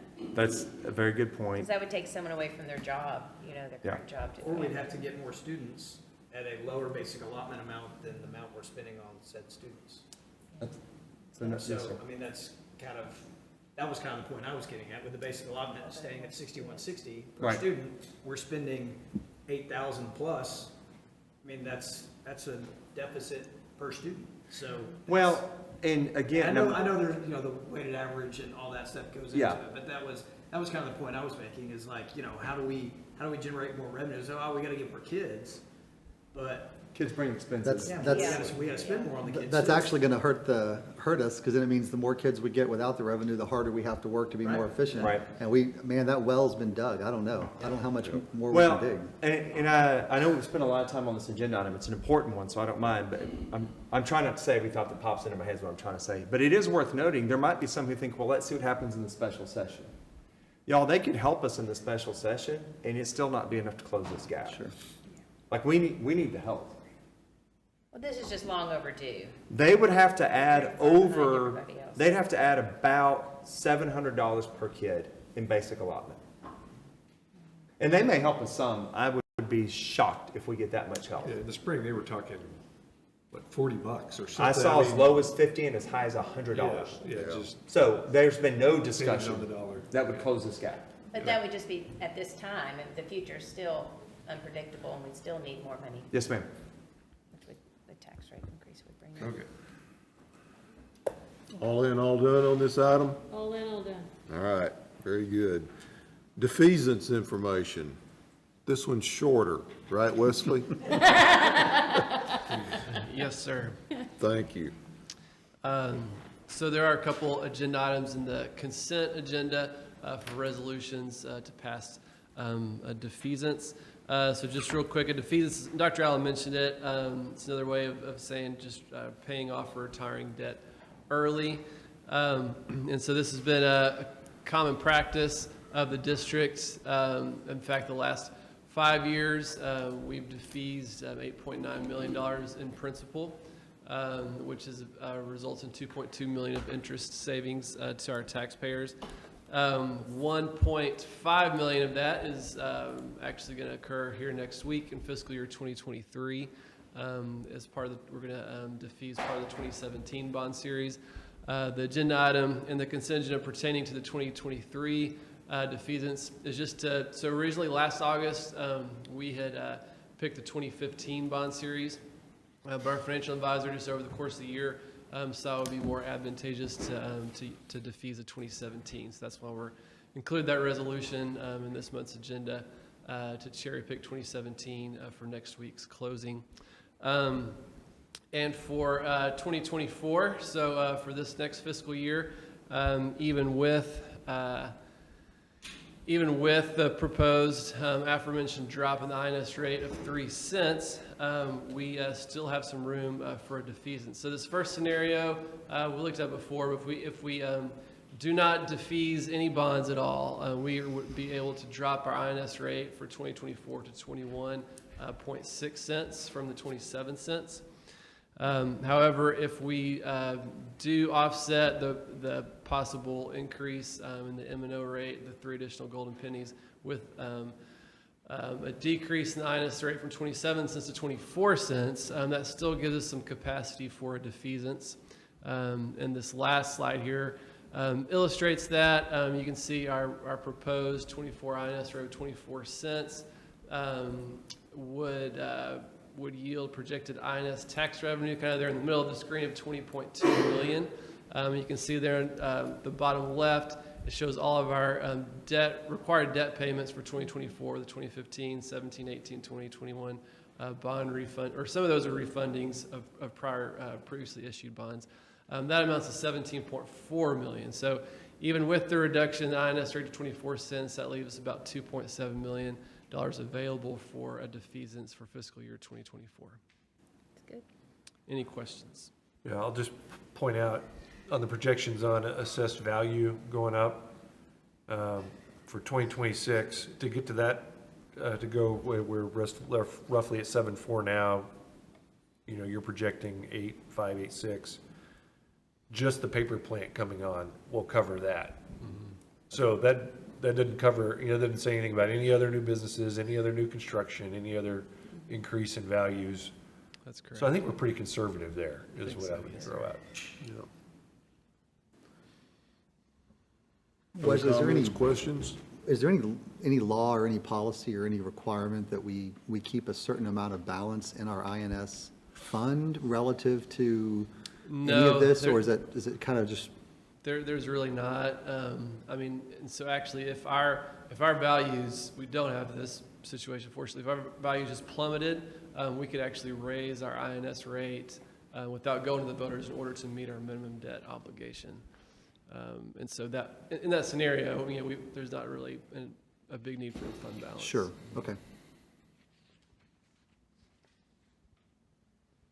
All right, if nobody else on the defeasance information, school safety audit findings, do we want to talk about any of this in here in open session? No, unless you all have questions that might. So we're prepared to have a discussion that reports to the board what we have found, and if there's specific questions, we might need to go into closed session to address those. Okay. Well, let's go ahead and take it up. Let the administration, Aaron, you tell us what you want to tell us along with Jeff, and then if we have questions about any detailed matters, we'll wait and take those up in closed session after we go through the rest of the agenda, if that's all right with everybody. Yeah, that'd be good. Yeah, okay? Aaron, you have the floor, sir. Great, and thank you very much, President Russick, members of the board. Thank you for allowing me to present. I do have Jeff Foley here in case there are some specific things that we do want to get into, and that could be later, that he'll be able to kind of give a lot more detail because he was the person responsible for doing the audit. Before we get into the audit, I did want to come back to Mr. Witt's questions, just kind of give a quick overview of the 6 positions that we do have open right now. We have interviewed 2 candidates. We have had over 30 applications submitted. About 20 of those are folks that we would really consider interviewing. We probably are not going to interview all 20. But we're trying to narrow down. We've had lots of folks with just really good experiences, people in law enforcement, both current and retired, people with military experience and other safety and security type experiences. So we really feel fortunate we have good candidates. Haven't offered positions to anybody. I do want to have at least half a dozen folks that we've interviewed before we start offering those positions. So we may be able to offer a couple of candidates a position possibly at the end of this week because we're interviewing 4 more people, but we'll continue. So as the pool that we're interviewing grows, we'll start offering more of those positions. And we are also looking, again, like I mentioned, favorably on those candidates that have certain experiences, but also certain certifications that we're requiring. Does that help bring us up to speed a little bit? Yeah, it does. I felt like there was going to be some additional onboarding we would have to do with them, given the weighty responsibilities we're asking them to carry on. And so wanted to make sure we were bringing them on quickly, but also doing it with, as much care as possible. So sounds like we're in good shape so far. Sir, we're on track. So our audits were done last semester during the spring, and it was Mr. Foley along with our partners in our City of Woodway, City of Hewitt partners as well. And we're required to complete a safety audit once every 3 years. And we're also going to be looking at facilities, hardening of our facilities, other safety measures, drills, protocols, safety and security training, and just general operations, things like that. Once our audit is completed, we present the findings to you, and then we submit to the Texas School Safety Center. And so that is coming up at the end, actually, of the month, not at the beginning. All right, so we took a look at all of our school campuses, all 11, as well as the Horizons building, our DAEP, this building here, Midway ISD Administration, and our support services. It houses our maintenance and operations teams. So the way this is structured today or tonight is we're going to go through strengths and then recommendations, things that we might consider looking at either for improvement or just kind of changing the way we do some things. And so we're going to take a look at infrastructure first, and we'll go into technology, and then training, and then some other pieces that didn't quite fit under those 3 categories. And then finally, we'll take a look at the recommendations from the team, from Mr. Foley and the team to the district. And a lot of those are things that we already are working on kind of implementing. So I'm not going to go over every single bullet because it's kind of lengthy. So I'm just going to touch on a few things that I think I want to bring your attention to, and we'll just keep moving right along. If you do see something you want to, if you're not sure about, you can just stop me, and we'll make sure we elaborate if we need to. So we have a lot of infrastructure strengths. Some of those are listed here. For example, we keep all our facilities well locked and secured. We do have really good lighting. As you can see, those are a couple of pictures. They're at night, but it looks almost like it's during the day. We've got a lot of good lighting. We do have some areas that we need to update with outdoor lighting, and we are kind of taking an inventory on what bulbs need to be replaced and what we need to just build out. Like, for example, we recognize that there is a section when you're going from Panther Stadium to the high school or back and forth. We've got some areas there that we need some lighting, so we're getting some pricing on getting additional posts out there. There are a couple of areas to address, like I mentioned, just additional lights in certain areas, and just also just making sure that the lights that have gone out in some places are being replaced. And so we're getting pricing, we're getting those replaced.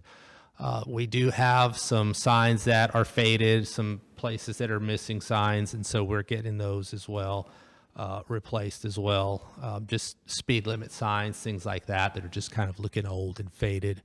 And so we have those that we're working on getting updated. A couple of other areas to be aware of are just our cameras. I was talking with Jesse Garn just earlier today, and we actually have quite a few cameras, but there's always a need to make sure that they're pointing in the right direction, or nothing has grown in front of them, limbs that need to be trimmed back, those kinds of things. And so we're also reviewing our cameras and determining what needs to be updated. And then also principals are always requesting more cameras. We're always trying to make sure that we look at their needs and buy and put more cameras up when we need to.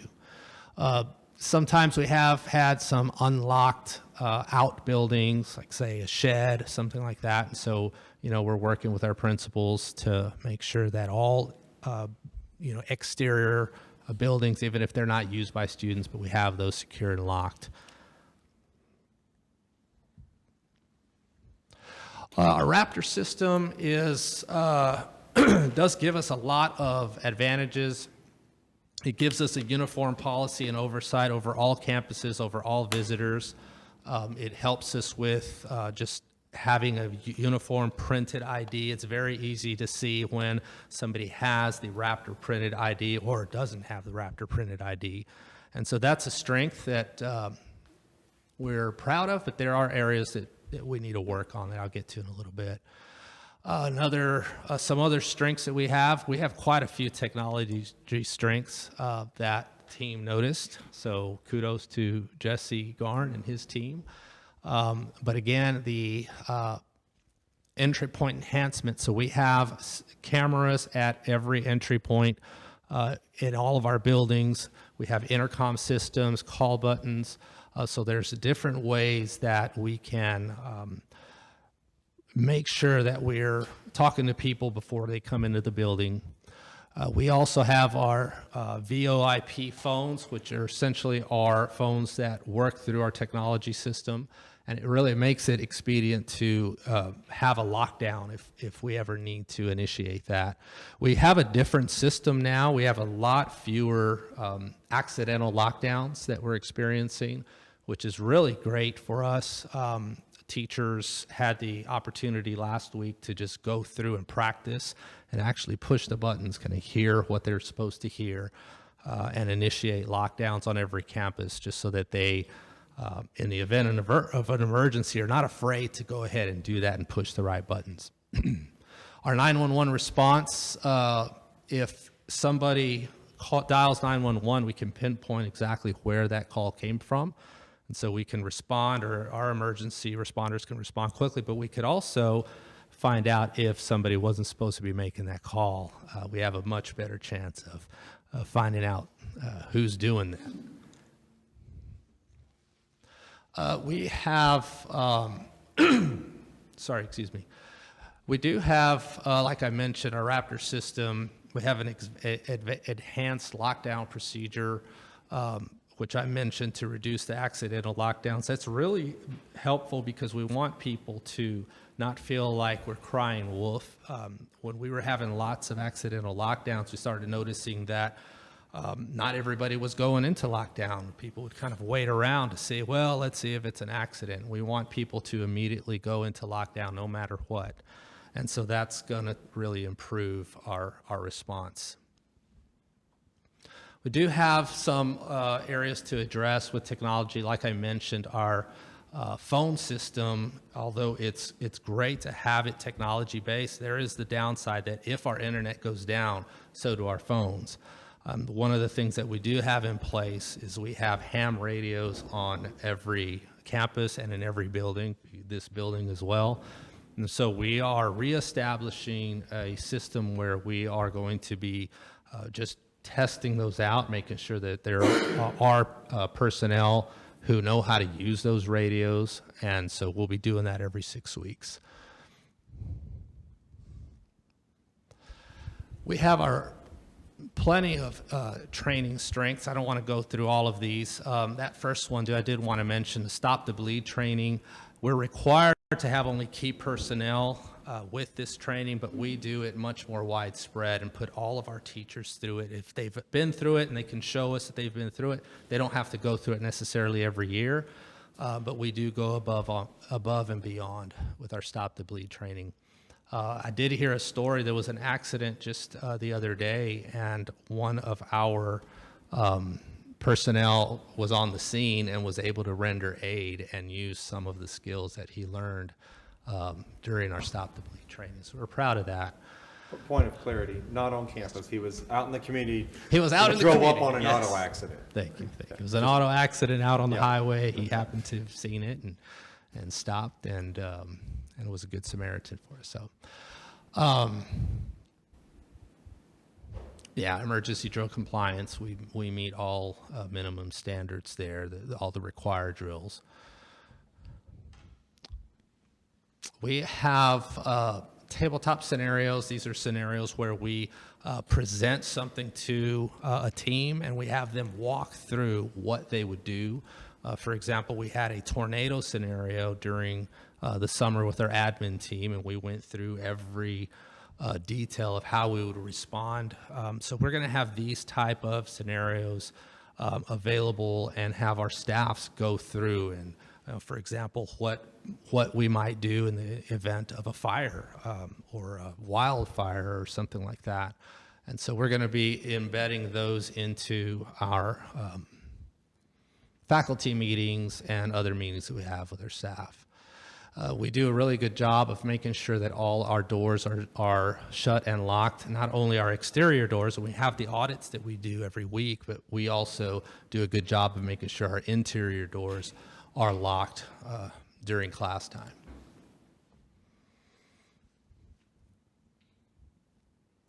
Our staff does a very good job of keeping an eye on who is in the building, and if anybody doesn't have their appropriate badge on, our staff is getting better and better at making sure those people are escorted back to the office. They're questioning staff. Several years ago, our staff was they're questioning visitors. They were kind of uncomfortable doing that, but we've really noticed that our staff members are fine with approaching people and making sure that they have all of the right identification. We do have reunification plans at all campuses in the event of an emergency, and they have to exit the building. We know how to make sure that all students are accounted for. We do have our standard response protocol. All teachers and students know what hold means, what secure means. We have our key words, and we practice those drills throughout the year.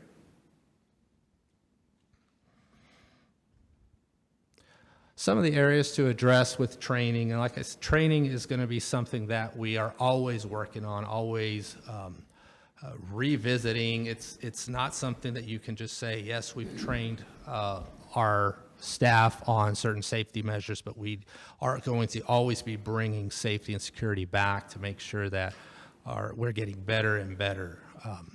but making sure that we have consistent visitor procedures across campuses. This is more of an elementary school situation. We're going to be working for all elementary campuses to have similar visitor procedures for events like end-of-year parties, end-of-year assemblies, awards assemblies, things like that. We do have some differences from campus to campus, but we're going to be bringing those folks together to make sure we're on the same page. We also are notifying our law enforcement when we have our lockdown drills, but we're going to be doing a little more, bringing them and making them partners during our lockdown drills so they can just help us and provide us that expertise that they have and the safety and security, I guess, eyes and lens that we're lucky to have with Officer Foley here, but also with the partners that we have as well. Probably need to talk just briefly about the fire alarm response. One of the things that we want to make sure we work with our staff is if a fire alarm is pulled, we don't necessarily immediately begin to evacuate, but we want to teach our students and staff to really kind of think through whether or not it's a true fire, a true situation where they need to exit the building. And so we're going to be working with our campus leadership teams to immediately have eyes on the live cameras that we have to make sure that there is no threat and nobody pull the fire alarm to see if they can get people, rushing out of the building and things like that. So that's very new. It's been years and years that we've just been drilling our students. As soon as you hear that fire alarm, you line up and you exit as fast as you can. But we really want to teach our students to think and make sure that they're doing the right thing in those situations.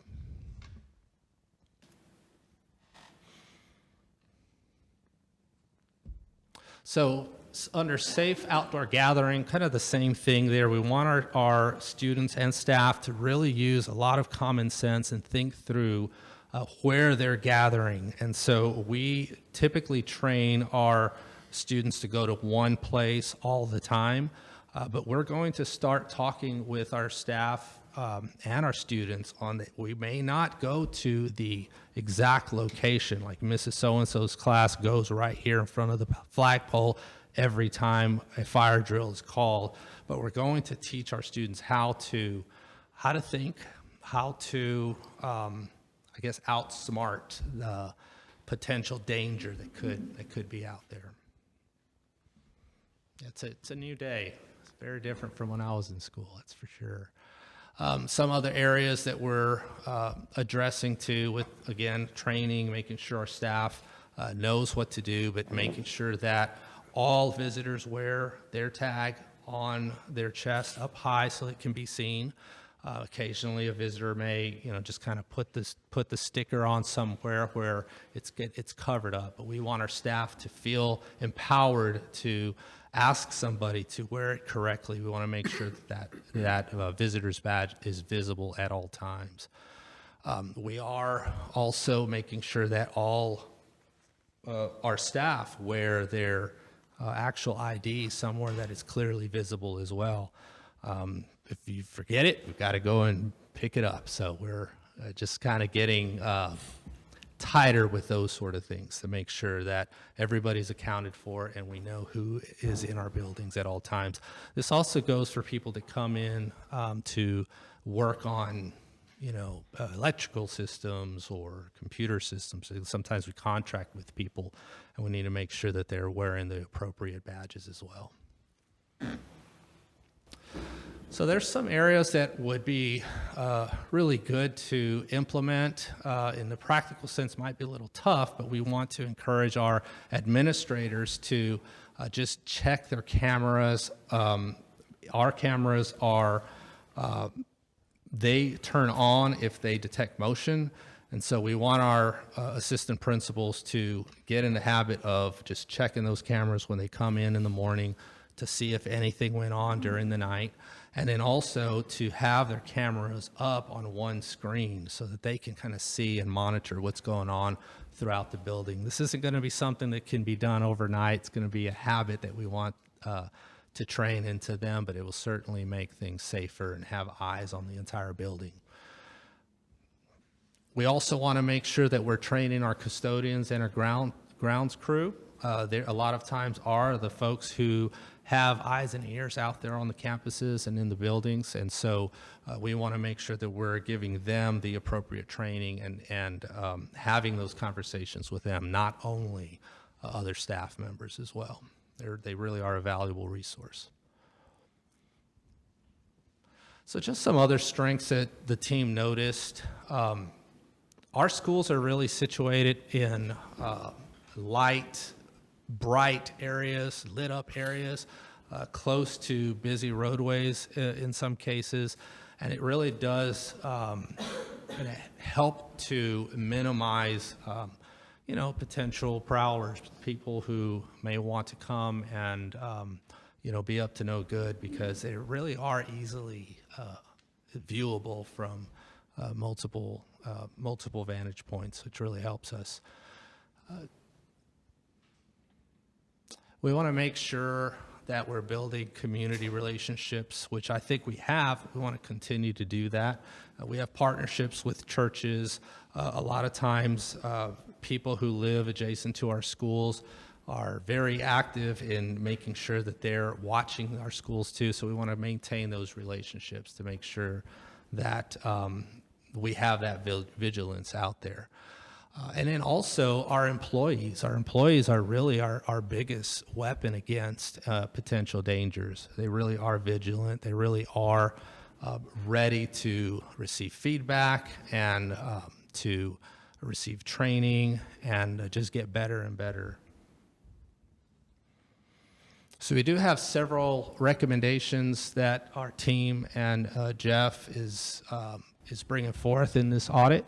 And what we're doing is taking this as a sort of a to-do list for ourselves to really try to get as many of these done and make sure that we're embedding these in our meetings and our trainings. Centralized key management, that we have lots of master keys out there, and so our administrators have master keys. What we're going to do, and we'll be talking with Ken Wolf about this. Ken, I was going to drop this on you right here, but we're meeting with Ken here in the next couple of weeks. He is the director of maintenance and operations, and he just came on board in the last couple of weeks, but we're going to be talking about just becoming just better at knowing who has master keys, how many are out there, so that we know who has access to our buildings. So as you can see, there's lots of recommendations that we're looking at when it comes to safety and security. One of the other areas that we're looking at is making sure that badges, the stickers that visitors get, are returned. Occasionally we have folks leaving through other exits. They may be parked in a parking lot near another exit, and we want to, again, train our staff to funnel those folks back to the front office so that we get the badge, we know when they're leaving, and they don't have that badge on them again. One of the other things that we make sure and tell our staff, and this is just a training issue as well, is that if a visitor leaves a building, let's say they run out to their car and now they want to come back, they have a badge, well, they're not allowed to come back through another door. They've got to go back to the front and re-enter the correct way. So those are the kind of things that we're training our staff to do. And it is inconvenient sometimes for visitors, but it does make things a whole lot safer. So again, we have our cameras, we've got lots of them. We're working on always making sure they're angled correctly. There's nothing obstructing the view. So we want to make sure that our administrators are using those cameras. When we have drills, we want them watching. We want cameras up, like I mentioned, during the day, and eyes on different areas of the building. Even though you can't be everywhere at once, our cameras really are our eyes out there. And so that's one of the things that we're recommending, and we'll be talking with our administrators about.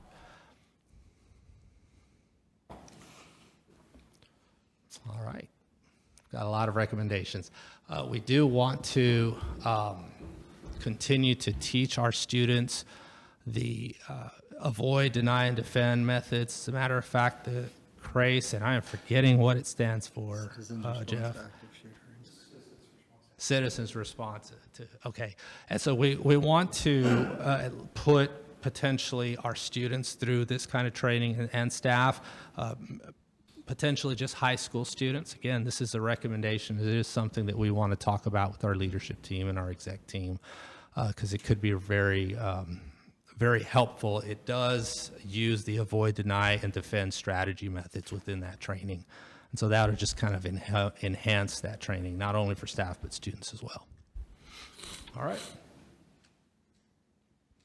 Now, do we want to take any questions out here or in closed session? I have a question I think you can answer out here. So assuming we want cameras, we need more cameras, we are responsible for paying for those additional cameras out of our own school budget, is that correct?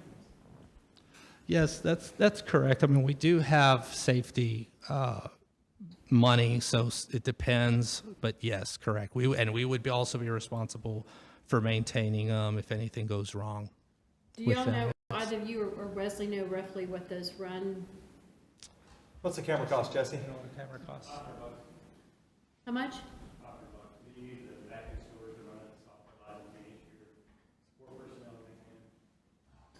So that's something else we could fund out of maintenance and operation if we needed to. Yes, We ma'am, would- if we needed to. We would more than likely pay for the cameras out of, like, I've seen all this, and I've asked Wesley to work up a list of costs to implement all this. We'll bring that to the board at a future date, and it's likely we'd recommend we take that out of unused bond funds. Because the singular capital cost of cameras and some of that is appropriate now. Some of the back-end software that has these reoccurring costs, that's gonna hit us on the minnow side. So one more thing we could cover. Yes, ma'am. I know not too long ago, there was a big hoopla at one of our neighbor districts about interior classrooms with glass walls and the teachers didn't feel safe.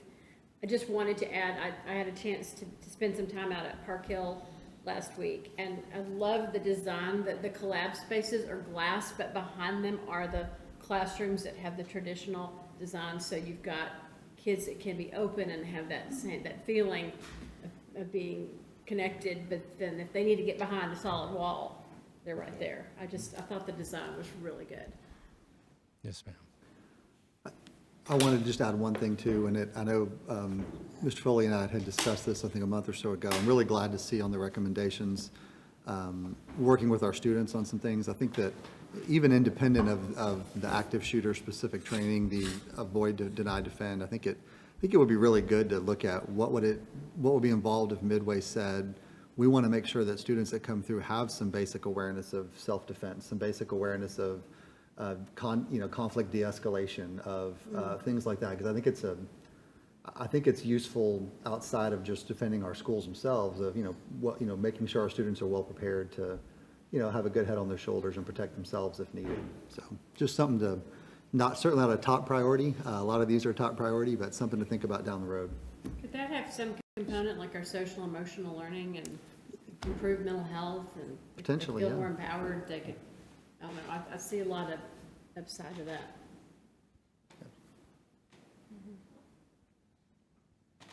Other questions from the board for out here?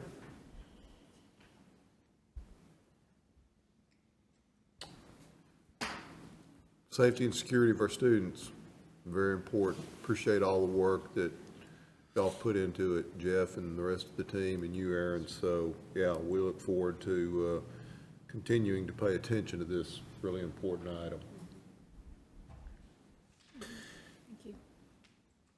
Consent agenda. We have minutes from our 2 meetings in July, our expedited waiver for TEA for this school year, district appraiser list, 2 resolutions, one to amend the prior year and this one for this year on defeasance, resolution on our investment policy, resolution on our extracurricular status with 4-H that we do annually, some early graduation requests, and the budget amendments that Wesley referenced earlier. Does any board member wish to remove any item from the consent agenda? And if not, do we have a motion to approve the consent agenda? Motion by Mr. Alford, second by Mr. Tullis. All in favor say aye. Aye. Any opposed? That motion carries unanimously. Public hearing on the proposed budget and tax rate. Wesley, are you going to go through the information in the board packet first, and then we'll open the public hearing? Was that the plan? Yes, sir. I just have a short little overview of the budget and tax rate. Very good. Thank you. Okay, so the three budgets up for adoption: the general fund, child nutrition fund, debt service fund. Of course, our general fund is our main focus here, and I just want to kind of give an overview. We've talked about some of these numbers before, but just so we are clear on exactly what we're proposing to adopt. So in the first column here, you can see our fiscal year 24 budget with the VATRE election. So with the 3 additional golden pennies on the M&O side, if that were to pass, our total revenue, projected revenue would be $85,781,000. Our total expenditures in either scenario are proposed to be $87.5 million.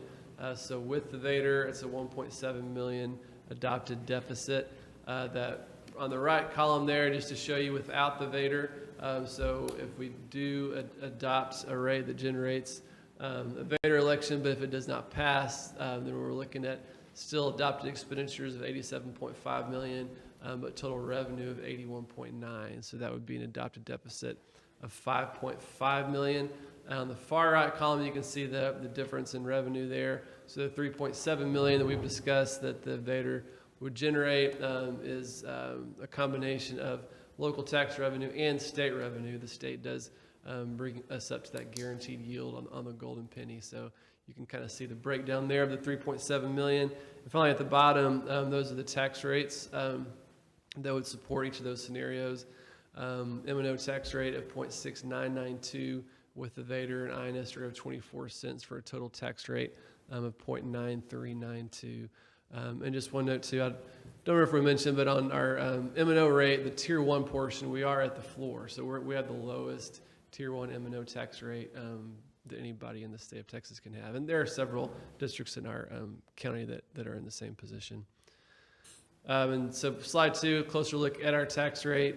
You can see Dr. Allen went over this in the VATRE presentation, but even with the increase of our Tier 2 pennies, the 3 additional golden pennies, and the offset of the INS by 3 cents, there's still going to be total decrease in our taxpayers' total tax rate by 18.54 cents. So even with the VATRE election, if it were called and it did pass, our taxpayers would still see a decrease in their property tax liability for fiscal year 24 versus 23. And so our budget assumptions in the general fund, I'm assuming 1.5% increase in ADA from last year. We'll get a little bit look at that next month when we kind of have our first 10 or so days of enrollment numbers. Board approved 20 additional professional positions, 10 para positions. The TASB recommended and board approved salary adjustments. You can see the breakdown there, that 4% for paras and auxiliary, 3% for teachers, other professionals, and 2% raises for administrators, and the increase to the district health insurance contribution to $399 a month for next year. Additionally, the Child Nutrition Fund, we're proposing a deficit budget of $136,000. If you'll recall our previous discussions, we have a large fund balance in our Child Nutrition Fund, so a deficit budget is not a problem there. And then our debt service fund, that the 2.1 surplus, and that does assume the defeasance that we talked about earlier as well. Any questions?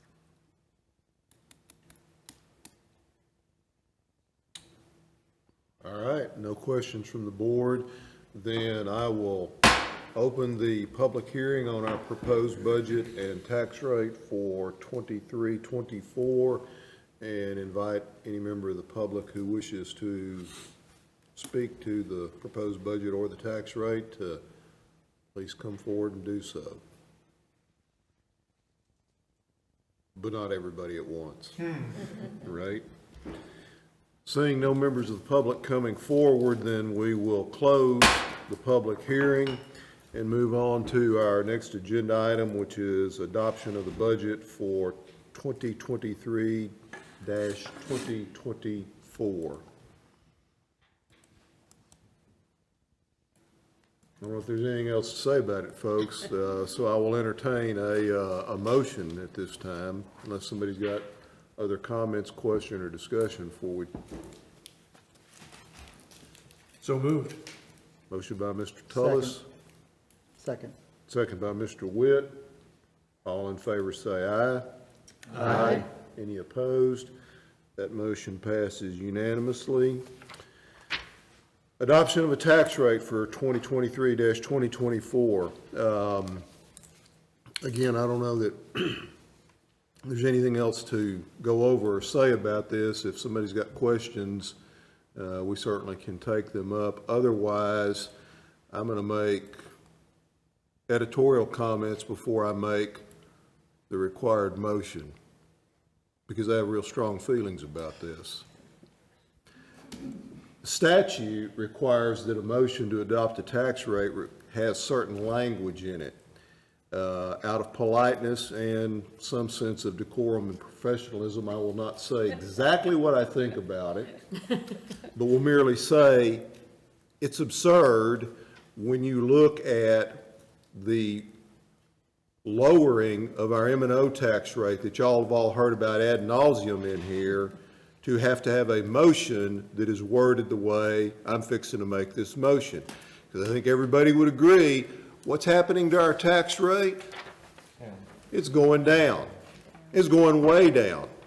With that said, the required motion language is, I move that the property tax rate be increased by the adoption of a tax rate of 0.9392, which is effectively a 4.2% increase in the tax rate. Is there a second to that motion? Second. Second by Ms. Vick. All in favor say aye. Mr. President, I believe we need a record vote on this. Well, I'm feeling it's fixing to be a record vote. Any opposed?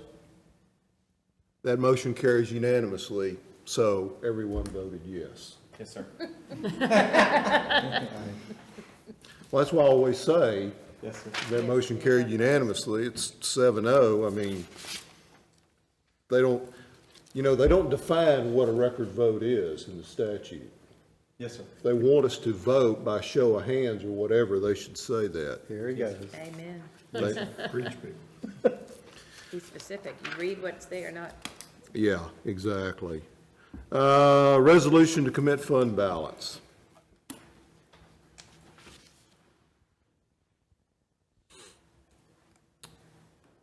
Comments from anybody, or do we just want to have a motion to approve the resolution to commit? Because this is not anything different than what we've done, although the dollar amounts are slightly different than what we did last year.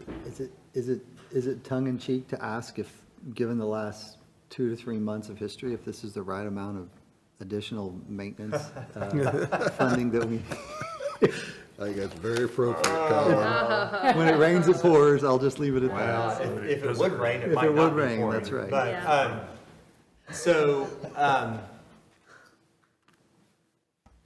we're trying to walk the line between being very fiscally responsible and understanding that we have some aging facilities.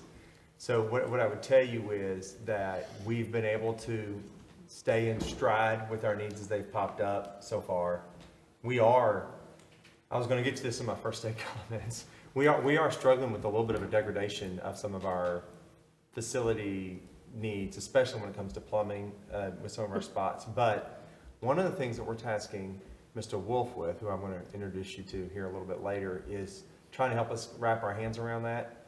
And I'll talk a little bit more about South Bosque later, but we feel comfortable with this at this point. Very good. I don't know. Ask me tomorrow. With that said, do we have a motion to adopt the resolution as presented? So moved. Motion by Mr. Green. Second. Second by Mr. Alford. All those in favor say aye. Aye. Any opposed? That motion also passes unanimously. And then the money item. Yes, sir. Any further presentation or discussion, or I will entertain a motion to approve the order that's in the board packet calling for the voter-approved tax rate election on November 7, 2023. So moved. Motion by Ms. Watts, Second. second by Ms. Vick. Any discussion? If not, all in favor say aye. Aye. Any opposed? That motion also carries unanimously. On the next agenda item, folks, the provision part of House Bill 3 has language in it that's referenced there, and it's quoted in your board packet. And Dr. Allen and I, when we met last week, talked about the need to at least have a specific agenda item so that the board is proactively making sure that the required documentation with regard to implementation and compliance with the requirement to have a, quote, armed security person on every campus is addressed, and it's a board responsibility, thus this agenda item. So, do we have a motion to approve the directive? So moved. Second. Motion by Mr. Witt, second by Mr. Tullis. Thank you. Any questions, discussion? If not, all in favor say aye. Aye. Any opposed? That motion also carries unanimously. Personnel for closed session? Certainly not on the first day of school. Let's hope not, yeah. Let's hope not. Let's hope Yeah, the way not. things have been going. And then everybody's got the information in the board packet as well as the updated addendum at your place. So I don't know if there's any discussion needed on any personnel items. The only thing I was going to do is have Mr. Wolf stand up. This is Ken Wolf, our Director of Operations. He's already been recommended. He and I have spent a fair amount of time together outside of work hours, strangely enough. None of it's social. So anyway, he's doing a great job. We appreciate his leadership, and he's been super helpful to us already. But just wanted y'all to get a chance to see him and put a face to the name. Where does he come from? Temple ISD. Very good. Welcome aboard. Oh, Wildcats. Obviously, we need somebody in that position, as you can tell. You jumped into the deep end of the pool, brother. Yeah. Superintendent's Communications, is that where we are? Yes, sir. Well, this is a strange thing to say given South Bosque, but so let me just start there and then I'll go backwards. So we did have a significant water leak that occurred during the day yesterday. We tried like the Dickens to repair it. It continued to fail in different places. And to try and make a long story short, a combination of heat, soil shifting, and difficulty getting glue to set as fast as we wanted it to created a situation where we had to cancel school today, as you well know. I will tell you that the PVC pipe that was failing was significantly deteriorated. And the drought, I will tell you, the heat and drought's affecting us. It contributed to the transformer blow that happened at the middle school on Friday. The soil shifting is creating significant pressure on our underground plumbing lines. South Bosque, some of that plumbing is a little bit older, and that's an area where we've had some challenges in the past. You talked about, is it enough? They're up and running right now from a water perspective, but did they start today or tomorrow, Mr. Wolf, with like replacing the entire line from the meter to the building? Like we're tired of fixing this line. But it's in rough shape. We've had significant support from Stoss Plumbing in the process, and they've been just great. They were up here till 1 or 2 o'clock in the morning getting that ready. The staff at South Bosque has been remarkable. The leadership's been flexible. Our parents have been wonderful. I don't think we had one single phone call today upset. And the only kids we had show up at the building today were the ones who registered yesterday, so weren't quite into our communication systems yet, which which is a kind of a backhanded compliment at Tracy. Like what we do with our parent square is super effective. The staff went out of the way to make sure to make some personal phone calls to some kiddos like the pre-K4s who may not be completely in the system yet. Everybody did a great job. We will be having school tomorrow. We communicated that 1-ish today, and so we feel good about that. Having said all of that, put South Bosque aside for a second. As we visited campuses today, the reoccurring theme was, and the entire executive team, except for Wesley and Miss Marlin, were with us today. And at the campuses today, in addition to like the group I just described, we saw Jesse at the high school, and Jess. We saw Wheeler at the high school. Kim and Sarah were at the high school. Lori, we saw you at River Valley. I don't know where you went after that. My point being, there were lots of people out and about, and every principal was saying it was as smooth a start as they've had in years. I mean, they were all saying the same thing. I see Paul sitting out there. They had 960-something kids in school. Only 4 kids had to have a schedule tinkered with this morning. The traffic wasn't all that I mean, it was bad. It's always bad on the first day. But relative to other first days, was very manageable. I started the day at Park Hill, and man alive, it was nothing but smiles and happies. Even the kindergartners were doing all right, and they had a great system going on. I went straight from there to the high school, and we were pulling cones up right at 8:30 from that parking lot. And it didn't matter what principal I talked to all day long. They felt like we'd had as good a start as we had had. Our numbers are as high as we thought they would be. I'll tell you that. And so the kids are here, and we're fine. Like we're not. I'm not telling you that for a cause of concern, but in the back of your mind, if you're thinking how many kids showed up, I do not have you a number yet, but what I will tell you is in all the places we thought we were going to be tight, we were a little tight. And so it was a remarkably good day for the school district, except for South Bosque. But their turn will be tomorrow, and we're going to go celebrate with them. And so they've done a great job managing a difficult situation. The middle school was a hit. People couldn't believe how much, Midway Middle School, couldn't believe how much better that looked. And so really, really an exciting day. It's like Christmas for educators, y'all. So we're haze gray and underway.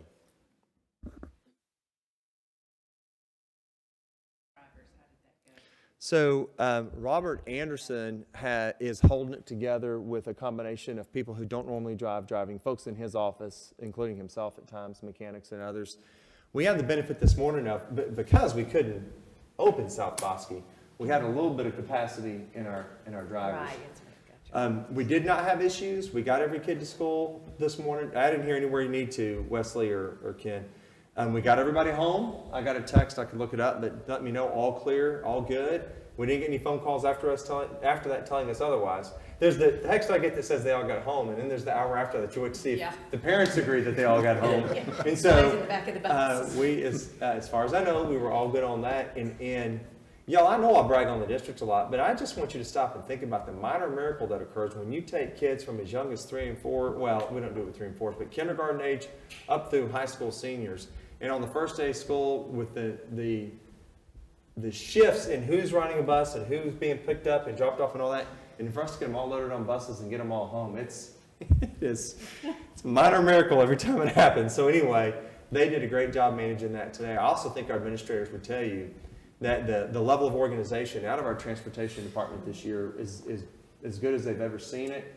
And so that helped us be prepared for potential issues with shortages. And so we're holding it together is the best way to answer that question. I wanted to give a shout out to another administrator. I know convocation was a group effort, a lot of moving parts, our food service, our fine arts department, trying to get the lighting to work on you when the lights were flickering all up and down here at Drive.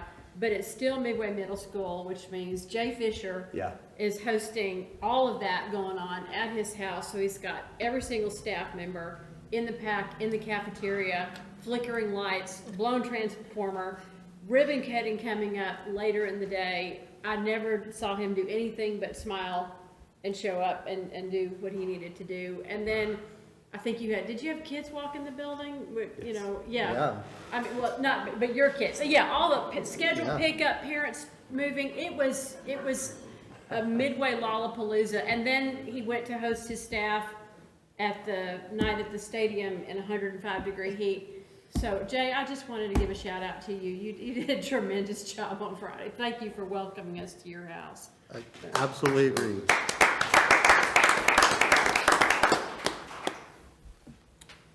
Anything else, folks? All right. We're out of agenda items. Thank you all. We're adjourned. UBIA. Do we need to sign?